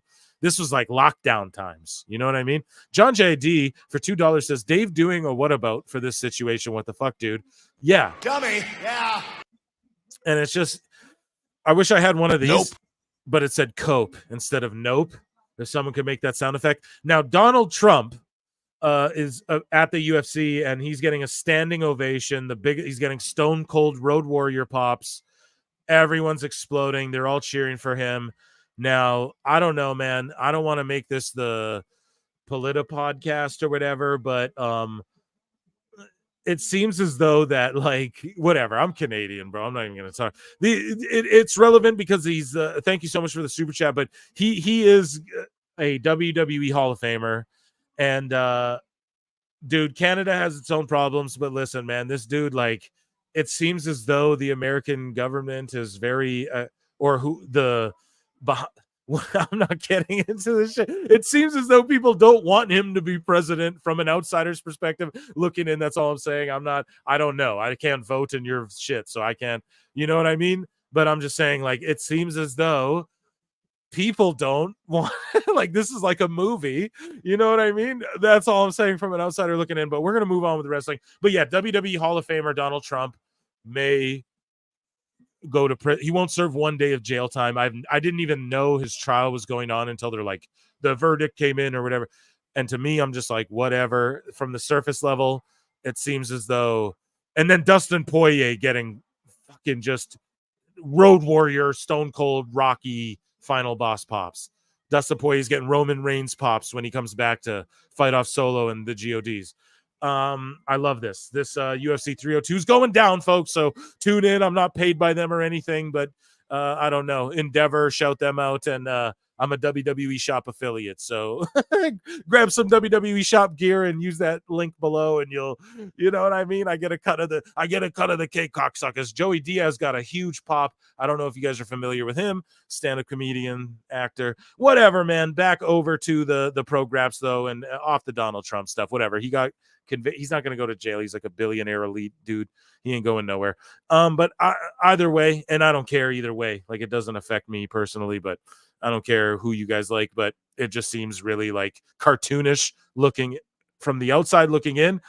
America's shit looks very cartoonish, and it has for a long time, but this especially is like, what's going on? And then he walks in this building, the crowd erupts. Every UFC I watch, the crowd erupts. Now, an isolated anecdotal UFC event isn't representative of everything, but I mean, they hold UFC events everywhere, Middle America, everywhere. And then on top of that, it just seems like there's a lot of people who are coming out and being like, I don't care, like, this is bullshit, you know, like, I used to be like, there's a lot of people who, like, you know, I'm tapped in with that. It just seems like they're just like, I don't know, man, this is bullshit. So whatever, politics aside, this ain't a political show whatsoever. But WWE Hall of Famer Donald Trump, I won't go to prison, but was convicted or whatever the fuck happened. I'm not a news guy. I just make fun of Dave Meltzer. So but yeah, so Nia Jax, right? So speculating on cancer. Nia Jax responds to Dave Meltzer and just flat out buries him. Dave Meltzer's a piece of shit. The fact that you make statements about people's health when you have zero knowledge about it is ridiculous. If you do have access to superstars' personal medical info, that is a huge violation of HIPAA, HIPAA, and I'm sure that's not the case. So shut your mouth. Know your role and shut your mouth. She quoted The Rock. So yeah, he's speculating on cancer and all this shit, and she just ripped into him. And then ever since, man, look it up. Dave's always kind of shit on her though. Like, I think even before this, because she hurt some people like before Roman's cancer arose or whatever. So And he did shit on her if you kept an eye on him back then, way before the PWT days. But I don't know, man. I'm just glad she spoke out and buried his dumbass back in the day. And that's why this show's the best, because we dig it up. I'd be searching for all of this because I love it. I get so much laughs out of it. Dave on AEW. And so to bring it back to the television negotiations, and this is in response to what we read earlier in the show. Meltzer said, what responds and says, Dave on the AEW WBD negotiations. And here we have a clip. It's a minute long. I hope you all enjoy this. Guys, and I'm sorry about the political Trump shit. I knew I was going to bring it up. I'll just bring it up in the Dave Meltzer dummy because Donnie and all of these, Byron, what are they called? They're all dummies too. So politics is dummies. It's dummy shit. It's like pro wrestling. But it got to bring it up. I'm sorry I had to do it. Here's Dave Meltzer, though, just talking about the deals, the TV rights, the deals. Is it going to be grouped together? Who knows? But Dave's the one throwing all these numbers around. I've covered it so much, 110 million, 125 million. Well, he's just talking out of his ass, and no matter what happens, it can't live up to the hype and the expectations Dave sets up for AEW, and that's my problem with it. Ultimately, it upsets me as a fan, as somebody who wants to see them grow. Either way, luckily, Awful isn't here to roast me. Here's Dave. When WWE did not go on WBD, and there were talks, once that did not happen, I thought, okay, the worst case scenario, the most feared scenario for AEW did not happen. And so they're okay. Will they be super profitable? I don't know. There's so many moving parts. Dave, you said they were going to be, so now you don't know. Oh, I don't know. Tony Khan. NBA thing, still has to get settled. The NBA thing needs to get settled. No, Dave, it's settled. It's settled, right? Just because they lose NBA doesn't mean they're going to give AEW more money. That's stupid. Talks are going on, but the money they're talking about is, it may not be exactly what Tony Khan wants, but I mean, to say, he's disappointed, it's a weird word. So we covered this on the last show. Yeah, he's not disappointed. He's upset. Disappointed's a weird word. Is it, Dave? How is it a weird word? It's just a word, dude. We all know what it means. I don't know. Me and Awful were riffing on this forever, but this is like cope. This is when people, oh, Phil, you like to use the word cope too much. I know, but this is the definition of it. Like, oh, he wasn't upset. He wasn't disappointed. He was just like, not happy about it. It's like, come on, man. What the fuck are you talking about? Now you're just doing semantical dumb shit. It's like, come on, dude. I will just say that at the numbers that they started with, I would not be disappointed in those numbers. So I think that they're so because Dave would not be disappointed in the numbers, Tony Khan, he would say Tony Khan wasn't disappointed, even though by all accord, Tony Khan's disappointed. So I think they're okay. Are they going to be printing money? That I don't know. Well, are they going to print money? Like, he just talks like this spurged out wrestling fan saying weird. Dude, thank you. Trump and Biden are both redacted. You get an air horn. And hey, I'm Canadian. So is Trudeau and the Olivier guy. Okay, it's all just a weird thing that I got, bro. I have zero interest in. I gotta be honest. Like, I feel like it's distraction. Ooh, oh, the black helicopters. I feel like it's distraction. I'm not gonna lie. Like, it's like pro wrestling. Joe Rogan, who's on screen right now, UFC 302, topical. It's a distraction. You know what I mean? From whatever. Just live your life, I think, is the main thing. Enjoy what you enjoy. Enjoy wrestling. I agree. Enjoy AEW. I'm going to roast AEW, though, and I'm going to enjoy doing it. And you got to enjoy AEW. Don't worry about me roasting it. Don't worry about me cooking Dave. Dave can enjoy reporting his shit. I agree with all that shit. But, yeah, it just seems like more like it's like a movie than anything. It's like cartoonish and silly. We will know that by, soon enough. We'll know. And they are also allowing some contracts to lapse on there, and I saw Mark. Yes. Exactly. And so we covered this on the last show, but the reason I wanted this clip for the show is because at the end, the guy stuffs in there and it got clipped right there, but he goes, and they're also letting contracts lapse, which like no one's really talking about. They're talking about how WWE's fumbling by letting all these contracts lapse. No, dude, AEW's doing the same thing right now. 'Tis the season of that because these rosters are inflated.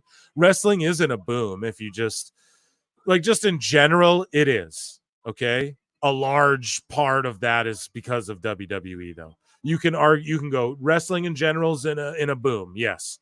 WWE's in a boom. Absolutely. AEW's on a lull. Yes. All of those things can be true. All of those things can be true. So at the same time, so that's why that clip is important to me too, because it's like, no, they're both companies are letting all the contracts lapse. It's not just Becky Lynch. We're seeing, as Connor Hassler said on PWT, all these contracts are coming up from AEW and people aren't renewing them. Now, I jumped the gun before Mania and I was talking shit about Dustin and everything. Dustin Rhodes. Yeah, I was a dummy on all that. But hey, you know what I mean? Like, am I far off? It could be sooner than later. I'm sorry. Taker was talking about it and I was just, and I heard and fucking Conrad Thompson was talking about it a little bit and just not naming names, but I knew who he's talking about by proxy. But either way, man, I don't know. That's a good thing to point out. So Meltzer said what? Speaking of Dave's imagination and him just inventing things and stuffing them into whatever he's talking about, Dave is reporting on his own imagination in The Observer. And this is per at Meltzer said what? The GOAT. For a scenario that never occurred and he created in his mind. So Dave says one match was added late to the show with Cargill and Belair defending the women's tag titles against Candice LeRae and Indy Hartwell. They did a minor angle the night before to set up the match, which was put on the pre-show, notably because they had seemed to give up on pre-show matches as of late. It was just a pre-show match and everyone pretty much knew who would win and that it was more enhancement than anything. Dude, he doesn't cover AEW like this. He doesn't go, yeah, this is a predictable dumbass match and nobody knew who would win. Everybody knew who would win and it was just a pre-show, whatever. He doesn't do that whenever it's like AEW or 0 Hour. So stupid.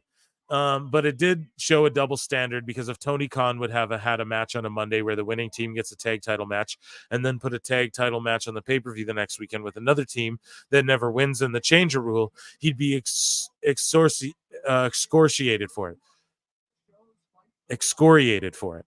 It's not even anything. Dave just pwned me right there. Oh, dummy, you don't know the word excoriated for it. It's not. I am dyslexic as well, folks.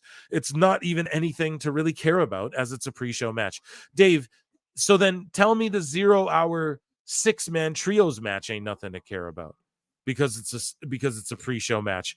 He's never done that. He goes, oh no, 4 stars to the trios Jay White match. Jay White and it was phenomenal. Like, and then he goes, oh, well, if Tony did this. No, Dave. Or yeah, no, maybe people would do that, but we've talked exorbitant amount of times on the show. The wick is shorter, the fuse is shorter, right? Tony has such bad faith with his bad booking that he can't get away with a little, let's just stuff this in. WWE can get away with, we're doing a Saudi show, let's stuff a women's match in. They can get away with that a week out because they've been delivering on all fronts. So yes, AEW, no, they don't get away with that shit as of right now. Now, if they give us like 5 years of stellar shit, okay, I'll shut the fuck up. Or like a year of just outstanding storytelling, okay, I'll shut the fuck up. But again, is it a double standard? Sure, that's the nature of human beings in life and everything. Everything's a double standard. Dave talks about Julia Gulia.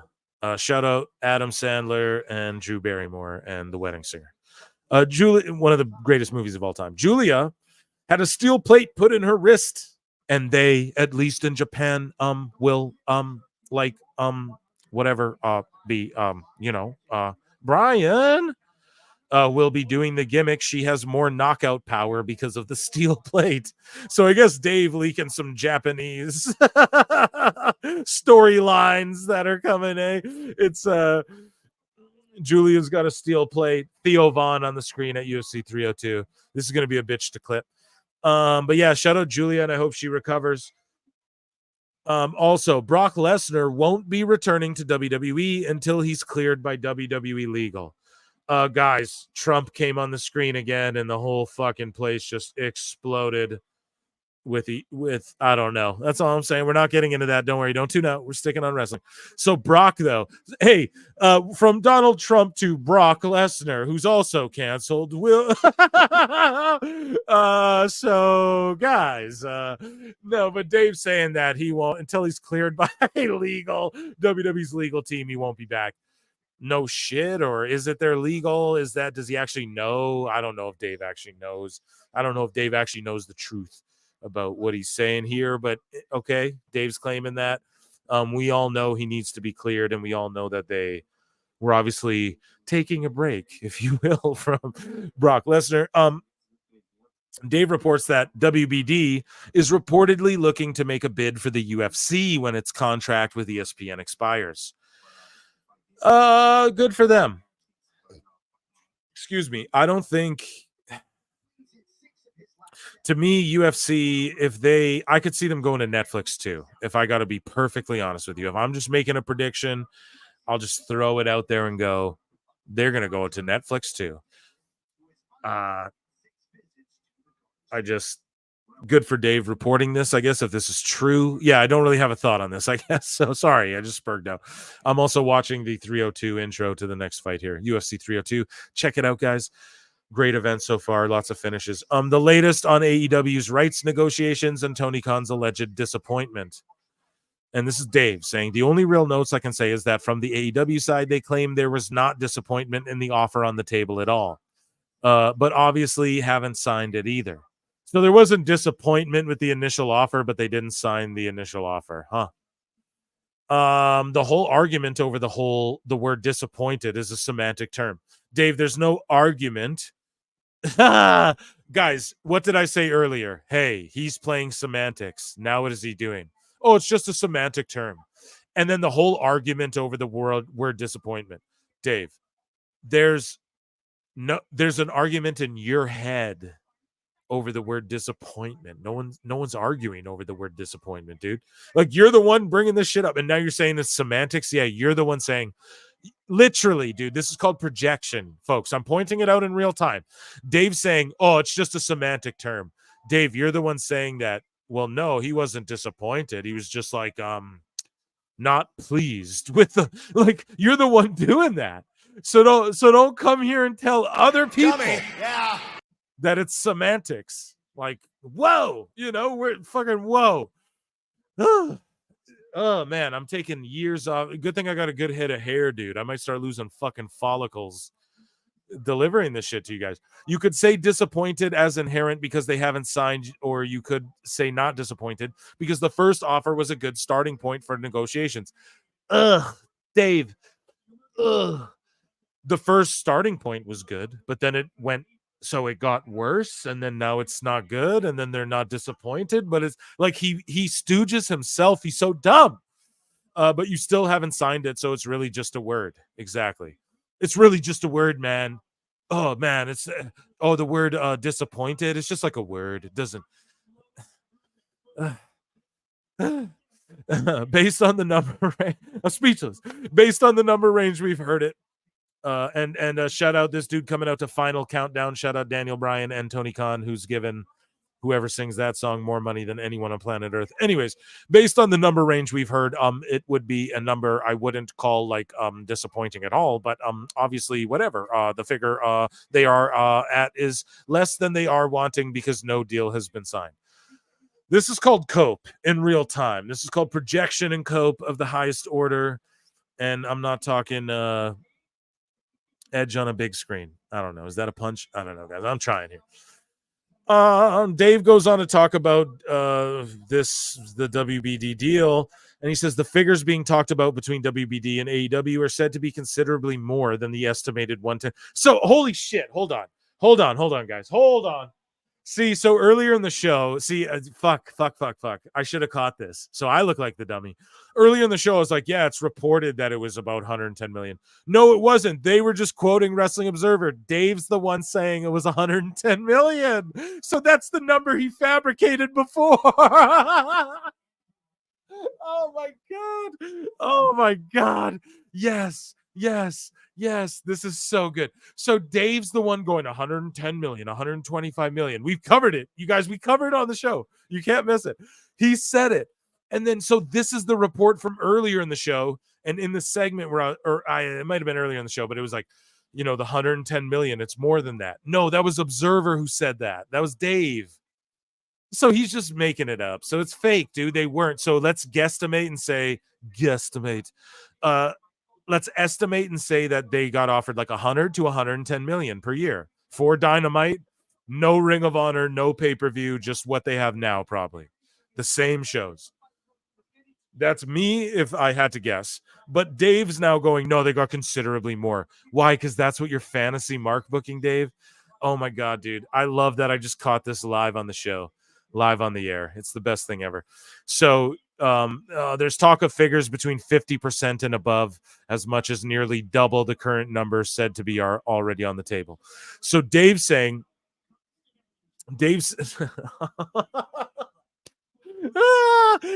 saying that, hey man, no, they were offered way more than this number that I invented. But not only that, there's talks of between 50% and nearly double the current number said to be on the table, which is considerably more than the 110 million that I invented. Oh my God. Emotional damage.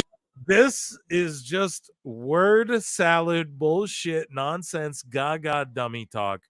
And let me tell you something. Let me talk to you. Yeah.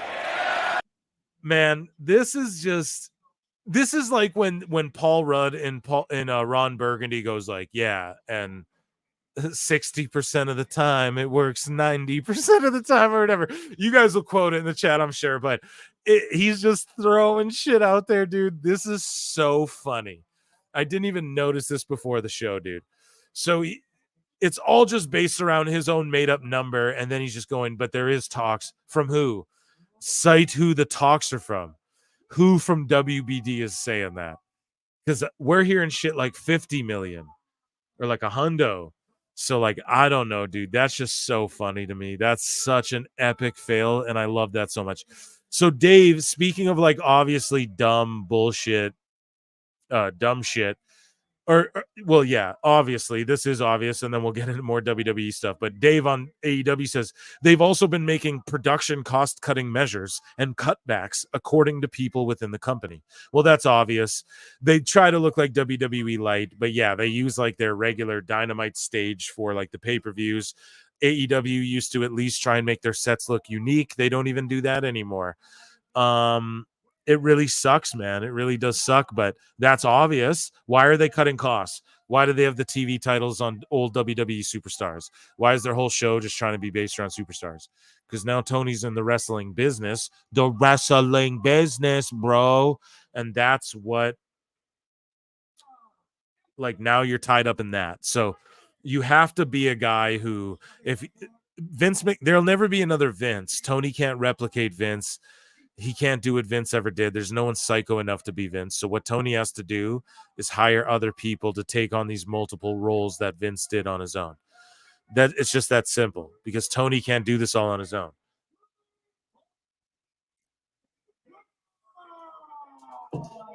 Drinking some marijuana. Make sure you're hitting that like if you're just tuning in, folks. So speaking of other obvious shit, no. We'll stick with AEW, man. Sorry, guys. I've been drinking a little bit too, watching UFC and Minecraft. So AEW has become more and more reactionary to social media critics compared to examining data. This examining data, again, is an anecdotal, bullshit, dumb, goofy, dumb talk that isn't real.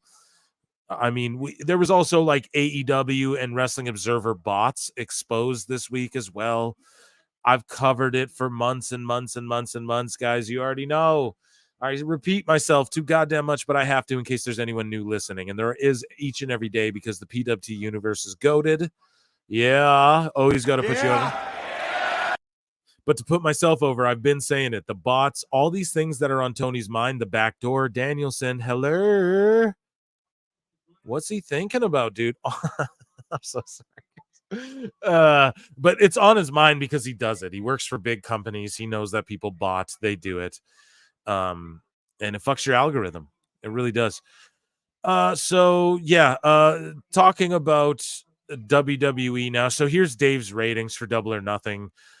We compared them to the King and Queen of the Ring, but Dave Meltzer, his star ratings was Ospreay versus Roderick was 4.5 stars. Actually, let's circle back to this because that's Eric Bischoff's reaction that I want to close with, actually. But because it was great. It was great. But yeah, Donald Trump again. Everyone tune out. No, I'm just kidding. We're done talking about this. I swear to God. So Dave Meltzer talks about the numbers he heard offered by Warner to AEW for a new deal are not disappointing. And I was told he wasn't disappointed at all. But at the same time, was it disappointed? I mean, we played the audio of that. He didn't sign it. So we've covered it ad nauseum. Sorry, guys. I bookmarked a million of them. I told you guys this day was going to be long, man. This is a long segment tonight, man. I told you guys. Dave's thoughts on AEW booking Strickland versus Ospreay at the Forbidden Door. So we talked about it earlier in the show, right? And Dave says, I would not have done it this soon. Will is much hotter than Swerve. Is he, though? Is he? Is he? I don't know if that's even true, Dave. I don't know if anyone's hot in AEW right now. Will is a guy who should be champion, but don't feel the need to rush it. I would say the move to make is have Swerve win because Will doesn't have to be undefeated. This is what I think, guys. I don't think this is Dave like being critical of AEW's booking. I think this is him stooging it and laying out the narrative so that when they don't explain it on TV, all of Dave's weird fucking weirdo readers will go, yeah, this is the story, because he's implanting it, right? He's sowing the seeds here by saying, oh yeah, Will's the guy and they don't need to rush it and it'll come later, because that is the right move. But Dave's like putting it over before it happens.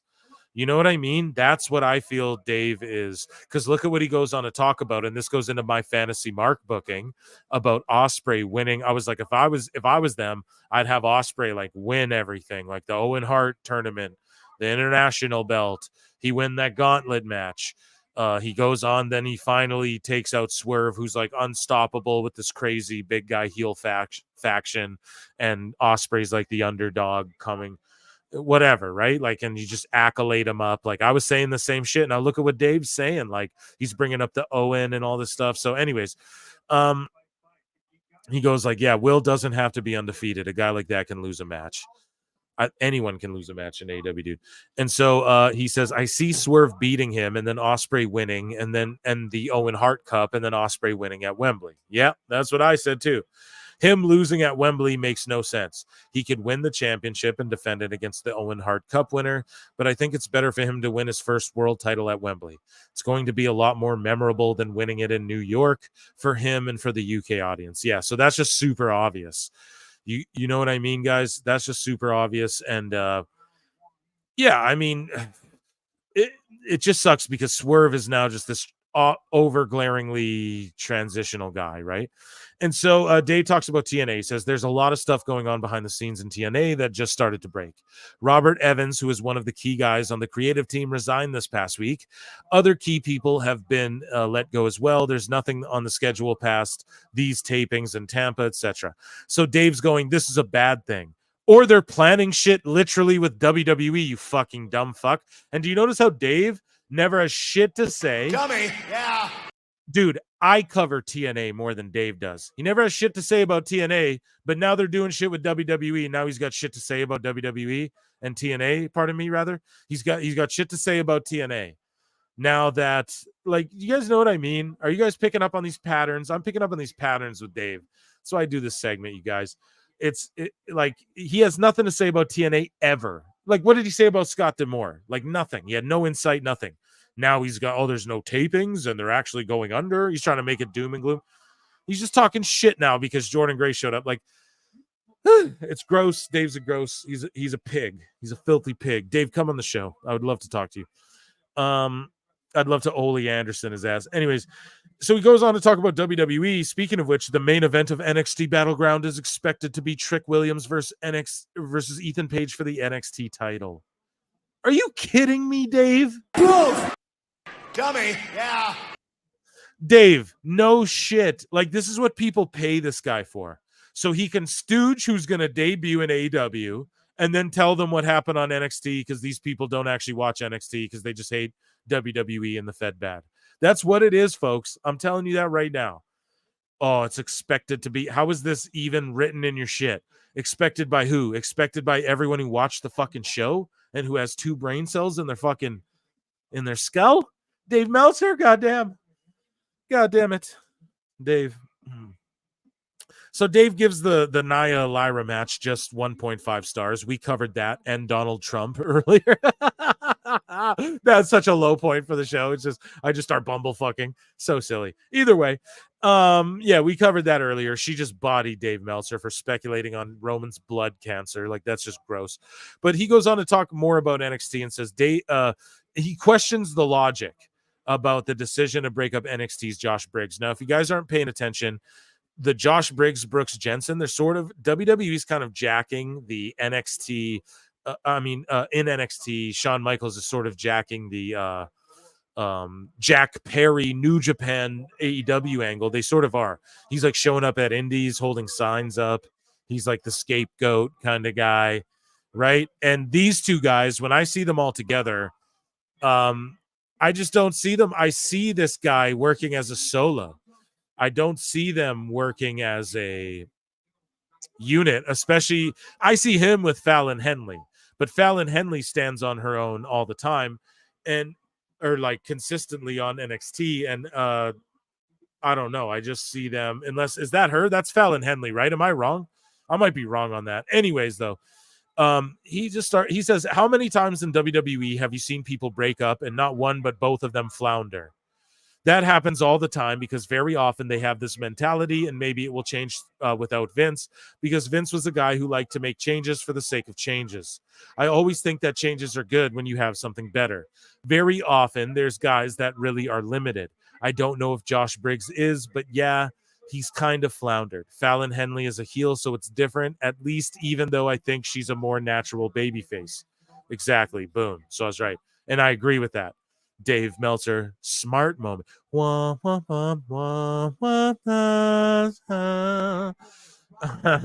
And Jensen has just disappeared off the face of the earth. I knew it wasn't going to be good for him. Yeah, me neither.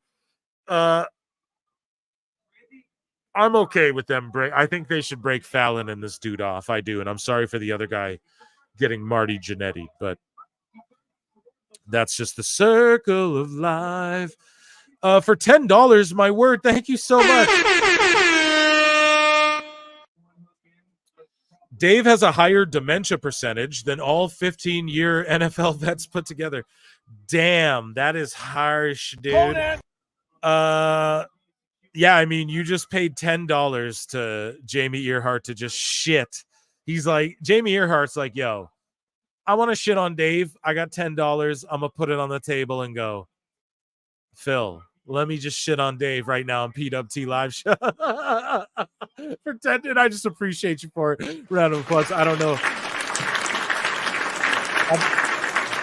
I've covered it to death. He's senile and he's out of touch. And that's why he projected all that shit on Jim Cornette. Any cult members in the chat?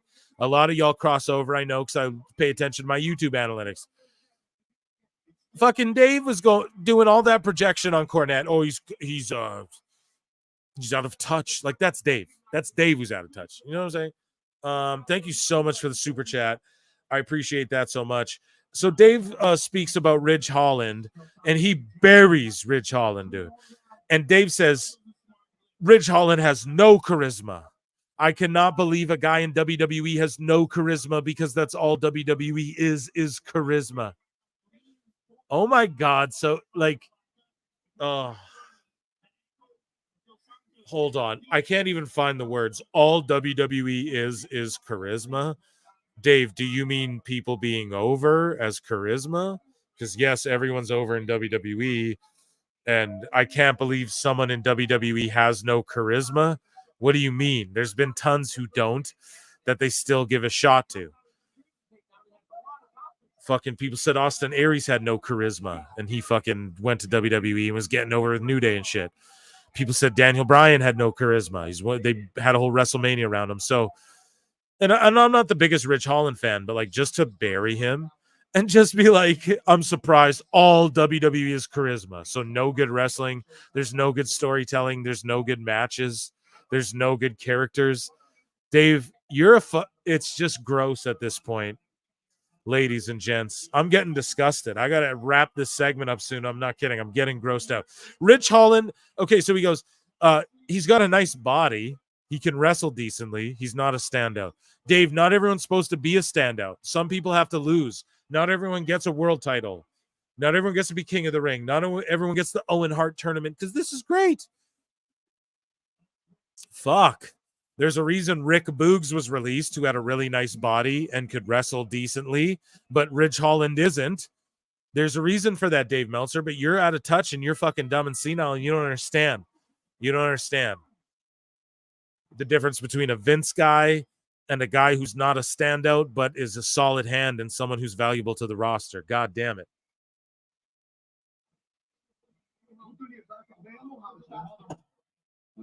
So, what? You guys already know. Beer break. I'm drinking a Bohemian in Minecraft. Are any of you familiar? Chat, you guys familiar with Bohemian? So Dave Meltzer. And then we're going to go into Eric Bischoff here. Oh, come on, Eric. So Dave Meltzer's full star ratings for AEW Double or Nothing. And this segment's brought to you by... I can't plug their plugs, right? Like if Manscaped's going to pay me, I just said them. So there you go. But if they're going to pay me, I'll plug them, but I don't want to say it if they're not going to anymore. You know what I mean? So Will Ospreay versus Roderick Strong. And I'm doing this as Conrad Thompson, I guess. So Will Ospreay versus Roderick Strong got 4.75 stars. And oh, come on, Eric. I thought it was close to Ric Flair and Ricky Steamboat. I really do. And I know Ric Flair actually is my relative. In his last match, he had a heart attack. The Bang Bang Gang fought the Death Triangle for a 4-star match. Oh, come on, Eric. I thought that was a really good 4-star match. John JID for $2. Man, thank you. And shout out John, man. He's the dude. Now Nia Jax, absolutely zero charisma. Why is she there? Yeah, exactly. I was in the middle of my Conrad bit, John, and you had to just give me $2, didn't you, for life insurance? So Tony Storm versus Serena Deeb, 3.5 stars. Like, this is what I mean. The Death Triangle and Bang Bang Gang, 4 stars. Like, what? No one remembers any of that match. Cassidy versus Trent, 3.75. Jericho versus Hook versus Shibata, 2.25. Moxley versus Takeshita, 4.25. Copeland. And hey, guys, why do you care about Dave Meltzer's stars? Because he claims that they're objective truth. He does. We covered it on the show. He claims they're objective truth, not me. I used to say the same Cope. Oh, it's just his. Oh, come on now, Eric. It's just his subjective opinion. I read the Observer as if it's opinion. No, it's not. It's he says it. No, I've given matches I don't like stars. That's not true. It's the opinion of what the match is. That's what Dave claims. So anyways, Malachi and Edge, where he broke his tibia, 4.25. Mercedes Willow, 4.5. 4.5. The greatest women's match of all time. Willow versus... Like, I like that match. Hairline buried it. I didn't think it was 4.5, though. Like, what happened to giving a 3 a solid match? Like, hey, 3 is a really exceptional match. Right, guys?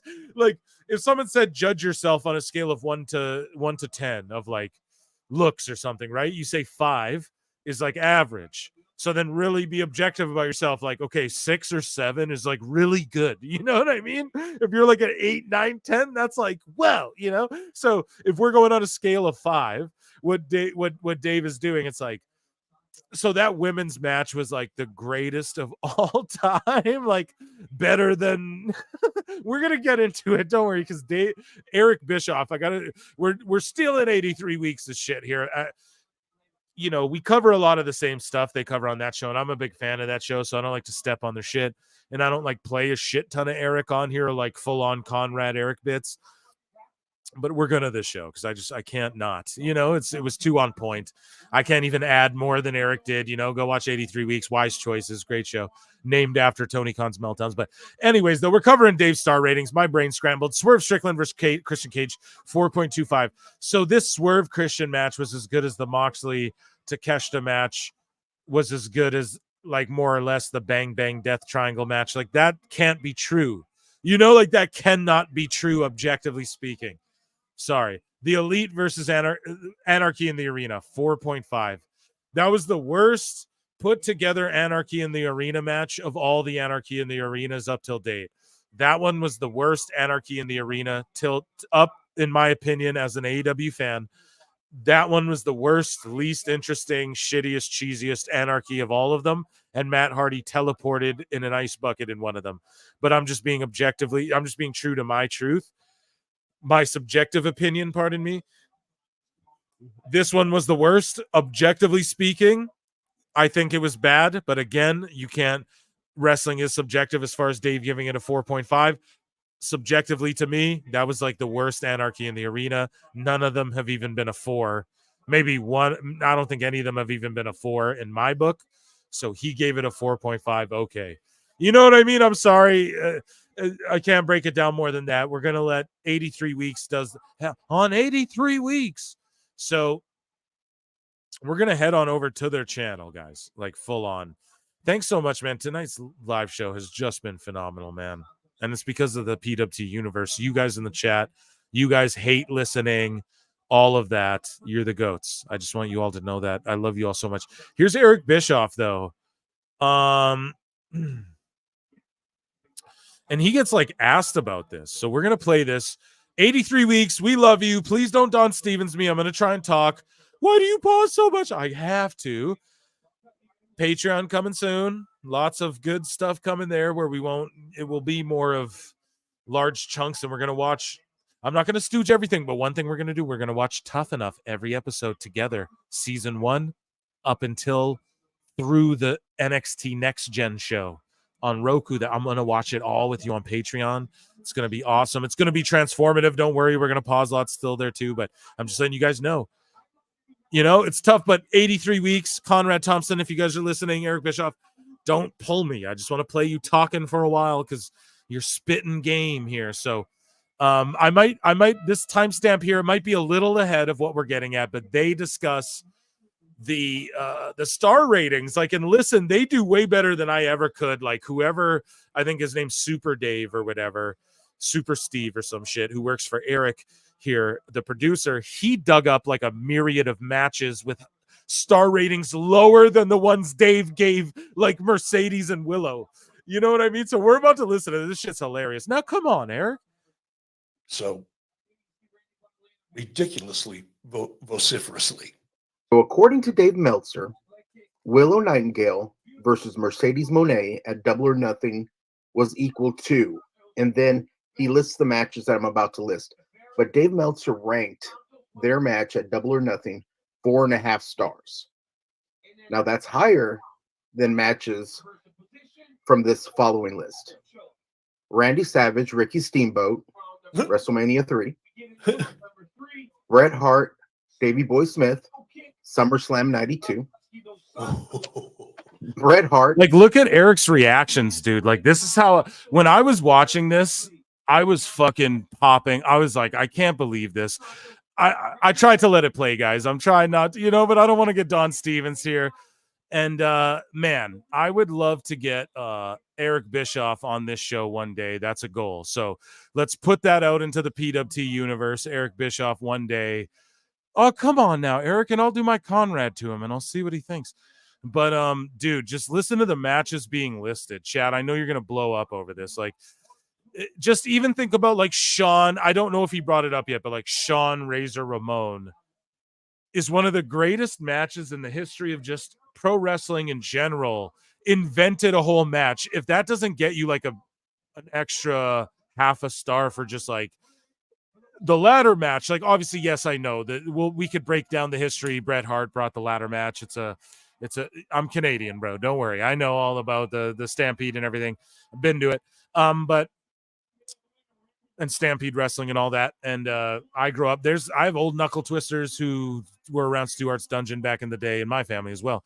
But yeah, dude, it's just like a match like the first ever big ladder match or whatever. Some of these matches just continue. Yeah, like I don't even need to, you guys know, right? And Eric's face tells it all. He's just laughing like, how the fuck do you have the first ever ladder match that gets less stars than, and like what that match was, we still compare every ladder match to that ladder match to this day, right? So anyways, Eric keeps reacting. Owen Hart, WrestleMania 10. Shawn Michaels, Razor Ramon. Right, so I jumped the gun there. I listened to this before. Actually, I paused the show and timestamped it and went, I'm not listening, but like any further, I'm bringing this to the show. But yeah, dude, like listen to these matches. Owen Hart and Brett. They bring up Davey Boy Smith. Like they just brought up Razor Shawn. It's just ludicrous. It's ludicrous. I'm going to bring it back a bit because I could listen to this all day. WrestleMania 3. Bret Hart, Davey Boy Smith, SummerSlam 92. Bret Hart, Owen Hart, WrestleMania 10. Shawn Michaels, Razor Ramon, WrestleMania 10. Shawn Michaels versus Mankind, Mind Games 96. A sleeper, Mind Games 96, Michaels Mankind, a sleeper match. Wasn't really over with me when I was young either, way back then either.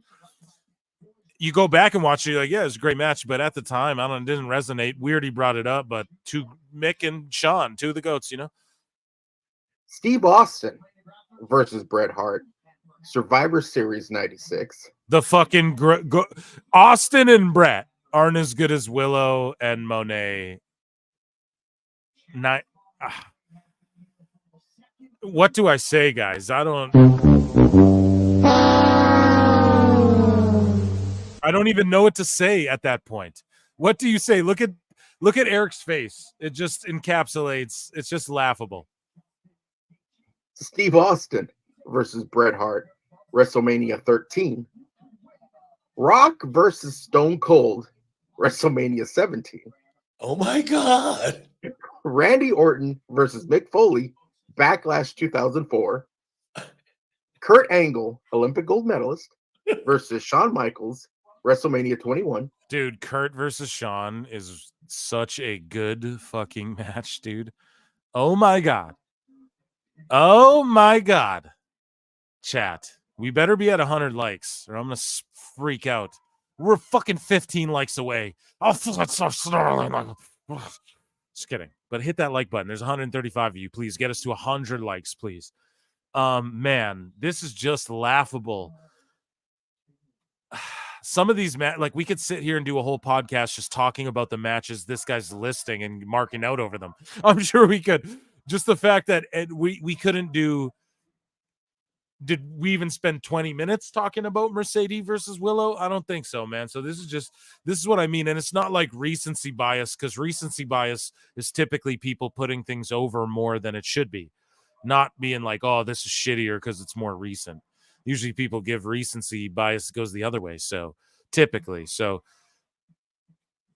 or that's like what that term refers to, rather, is like it's recent, so you're more biased towards it. So to me, I look back on all those matches that are being named and it's just laughable. Like look at Eric. Oh, whoa. Wait, you're going to love this one. Shawn Michaels versus Undertaker, WrestleMania 25. Okay, now... Yeah, now I'm about, guys, I'm ending the stream. No, but like, you guys, come on. Fucking Taker and Shawn at Mania, dude. That was like the greatest match of all time. This is how you know Dave stars, and which Dave claims are objective truth. He has no basis in reality. There's no reality in what he's saying. There's no like metric. There's no actual, he just goes with what he likes or what he thinks he should say is good. And at the time, he fast forwards through matches. He talks about it. Dave's a fucking idiot, man. But you're going to love this one. Shawn Michaels versus Undertaker, WrestleMania 25. Shawn Michaels versus Undertaker, WrestleMania 26. Triple H versus Undertaker, WrestleMania 27. CM Punk versus Undertaker. Becky Lynch versus Charlotte Flair, and the list goes on and on. Oh my God. Whatever you say, Dave, this is why no one takes this goof seriously. I am. Get him, Uncle E. Get him. Mr. Silva, aka Super Dave. Have you ever known me to be speechless? Never. 6 freaking. This is what I'm saying, man. Do y'all know me? I do 6.5 hour live streams. We've been going 3:30, bro. Do you ever know me to be speechless? I get drunk as shit and I'm not speechless on this live stream. And it's like, when Dave say, I'm just sitting there thinking about the man, like, really, Austin and Brad isn't as good as Willow. And it's not an indictment of Willow and Mercedes. They're tremendous performers. It's an indictment of Dave Meltzer and this weird bubble. Years we've been working together. Hundreds, 6 years. We probably have 600 hours of content we've done together. At least. And I don't think I've ever been speechless. Wow. I am now. I believe that's Mr. what I Meltzer. mean. I mean, that's Dave is. Well, let's play this. Let's show up this next. This sums it up. Sum it up for us, Uncle E. Sum it up for us. Hit that like button, chat. Hit that like. This Dave Meltzer post. Let's read it before he reads it, and for transformative purposes. I think that if fans on all sides don't hate you, you actually are horribly biased, because the hardcore lunatics on each side are so biased they can't see straight. Dave, you're the hardcore lunatic who's so biased who can't fucking see straight. And Dave's going, if fans on all sides don't hate you, you actually are horribly biased. No, Dave, you're deluded. No, it's not even that you can't be hated. It's not that. I'm hated. Anyone who puts themselves out there are hated. But what it is that it's just that you're the one you're projecting, because you're so horribly biased that you project onto anyone who's critical of you is just so horribly biased. Chat, I know you follow what I'm saying here. He thinks that fans on all sides, they need to hate you or else they're just being biased. No, Dave, it's because fans on all sides hate you because you're biased and you're a fucking idiot.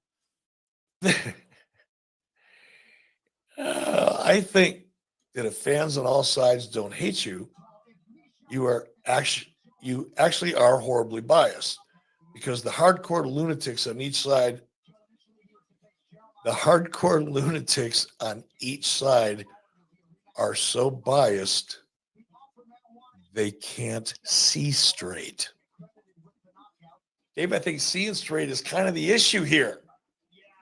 I mean, I get it, right? It's your buddies over at AEW. I mean, it's Willow, and she's an emotional favorite, right? We want to see her do well. She's young, she's developing, she's got great charisma. We're kind of cheering for her because, let's face it, she's the underdog. She's in it with Mercedes. I get it. But so Eric's eloquently putting it.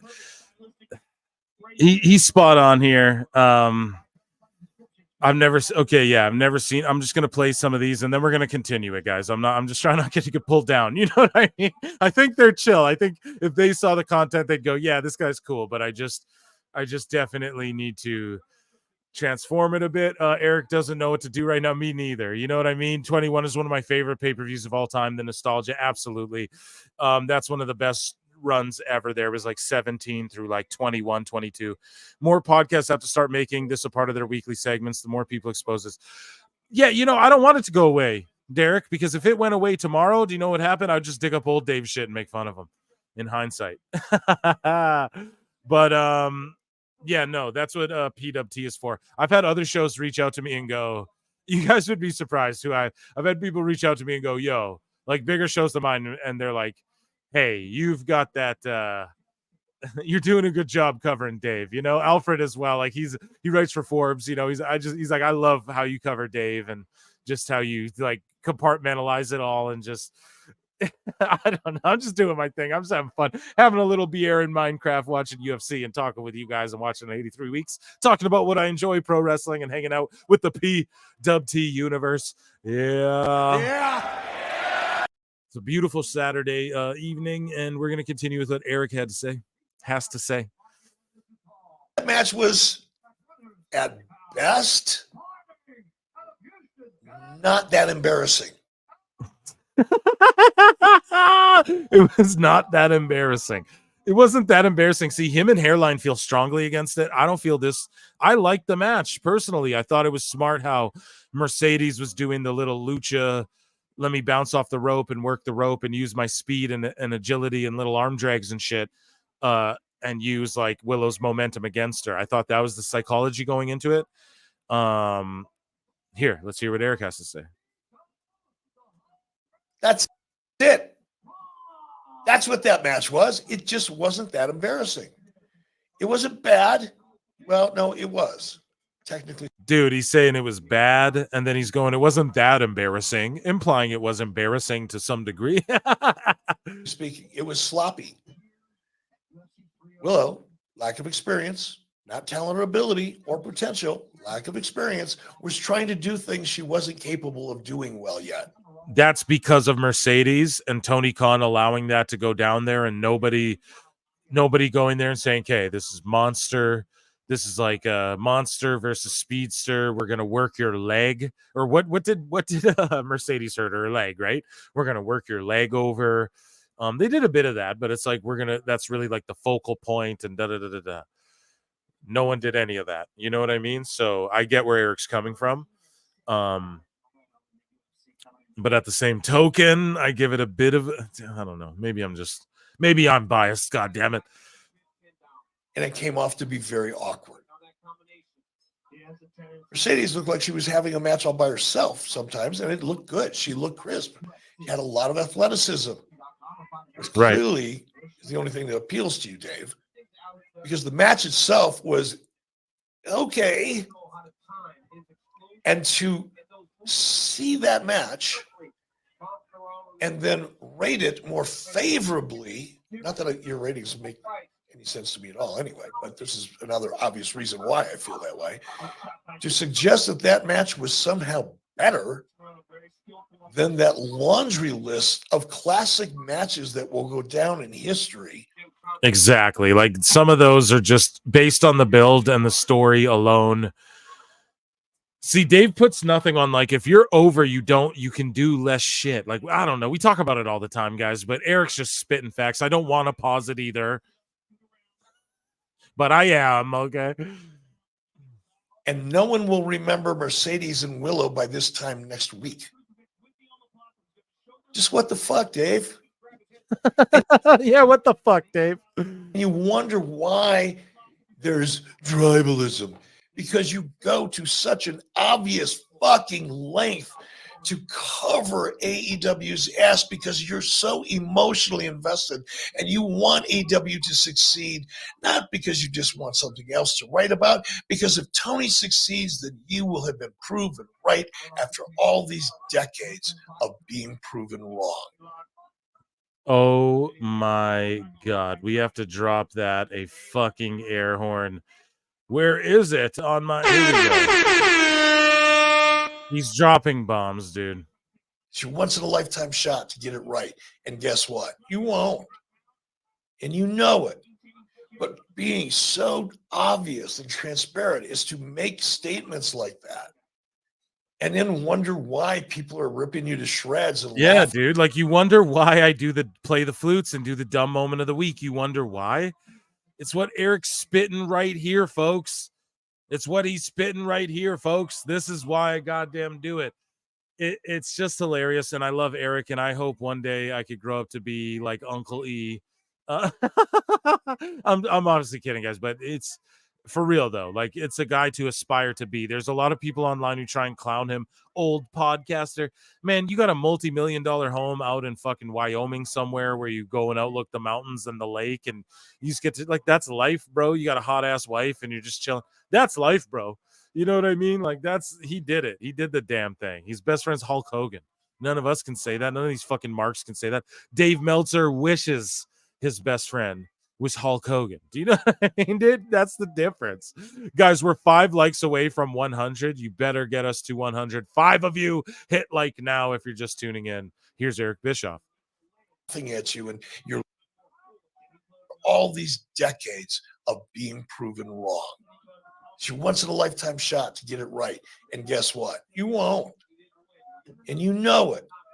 But being so obvious and transparent is to make statements like that and then wonder why people are ripping you to shreds and laughing at you, and you're losing credibility every time you inhale and exhale. You lose just a little bit more credibility. Could you guys imagine Eric Bischoff, Uncle Eazy-E on a Dave Meltzer dumb moment of the week? Oh my God. That would be incredible. Just don't try so hard. Do what you do best, Dave. Cover the history. Tell us who, what, where, when. But stay away from the business analysis.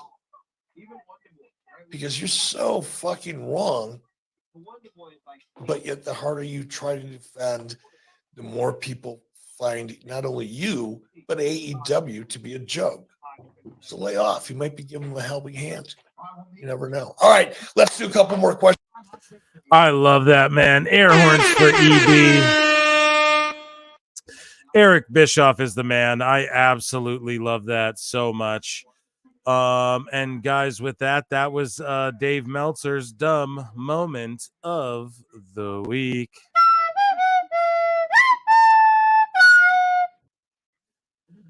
Guys, I want to thank you all so much for tuning in to tonight's. Jesus Christ. I'm watching UFC 302. Nico Price is throwing down. God damn it. I want to thank you all for tuning into tonight's live show. Okay. We've got almost 4 hours. We did a whole bunch here. I appreciate you all so much for tuning in. And yeah, that was an epic, uber, super long. It was like an hour, fucking 40-minute long Dave Meltzer's dumb moment of the week. I appreciate you all so much for tuning in. I have a PWT podcast coming next week with Marv the Movie Monster. I have one coming with Awful Wrestling where we're going to dive into like more of his motivations and his vocations and what he's trying to do with the book and all of that. Paul Nolan will be guesting soon too. I just have a lot of things in the works. And the Patreon's going to get rolled out at Pro Wrestle Times. If you want the replay, if you missed the live show, the replay will be immediately live once this ends. You go over to at Pro Wrestle Times on YouTube, and the replay will be there at Pro Wrestle Times on YouTube. At Pro Wrestle Clips is where you're all watching me right now, so you already know. I want to thank you all so much for tuning in. Round of applause for the chat. Round of applause for Awful Wrestling. Round of applause for Hairline. Round of applause for the PWT universe, man. I love you guys so much. I appreciate you all so much. I've been grinding so long. I've been grinding so hard, you guys, okay? Phil Marks, I've been doing the damn thing. And I just appreciate all of your support. Consider becoming a member. If not, that's cool too. Patreon, though, I'm rolling out a bunch of good new content and stuff. And thanks so much. I went longer than I planned tonight, and it's because I love you guys so much. Thank you for tuning in at Pro Wrestle Times, at Pro Wrestle Clips. I'm Phil Marks. See you in the Upside Down. Peace.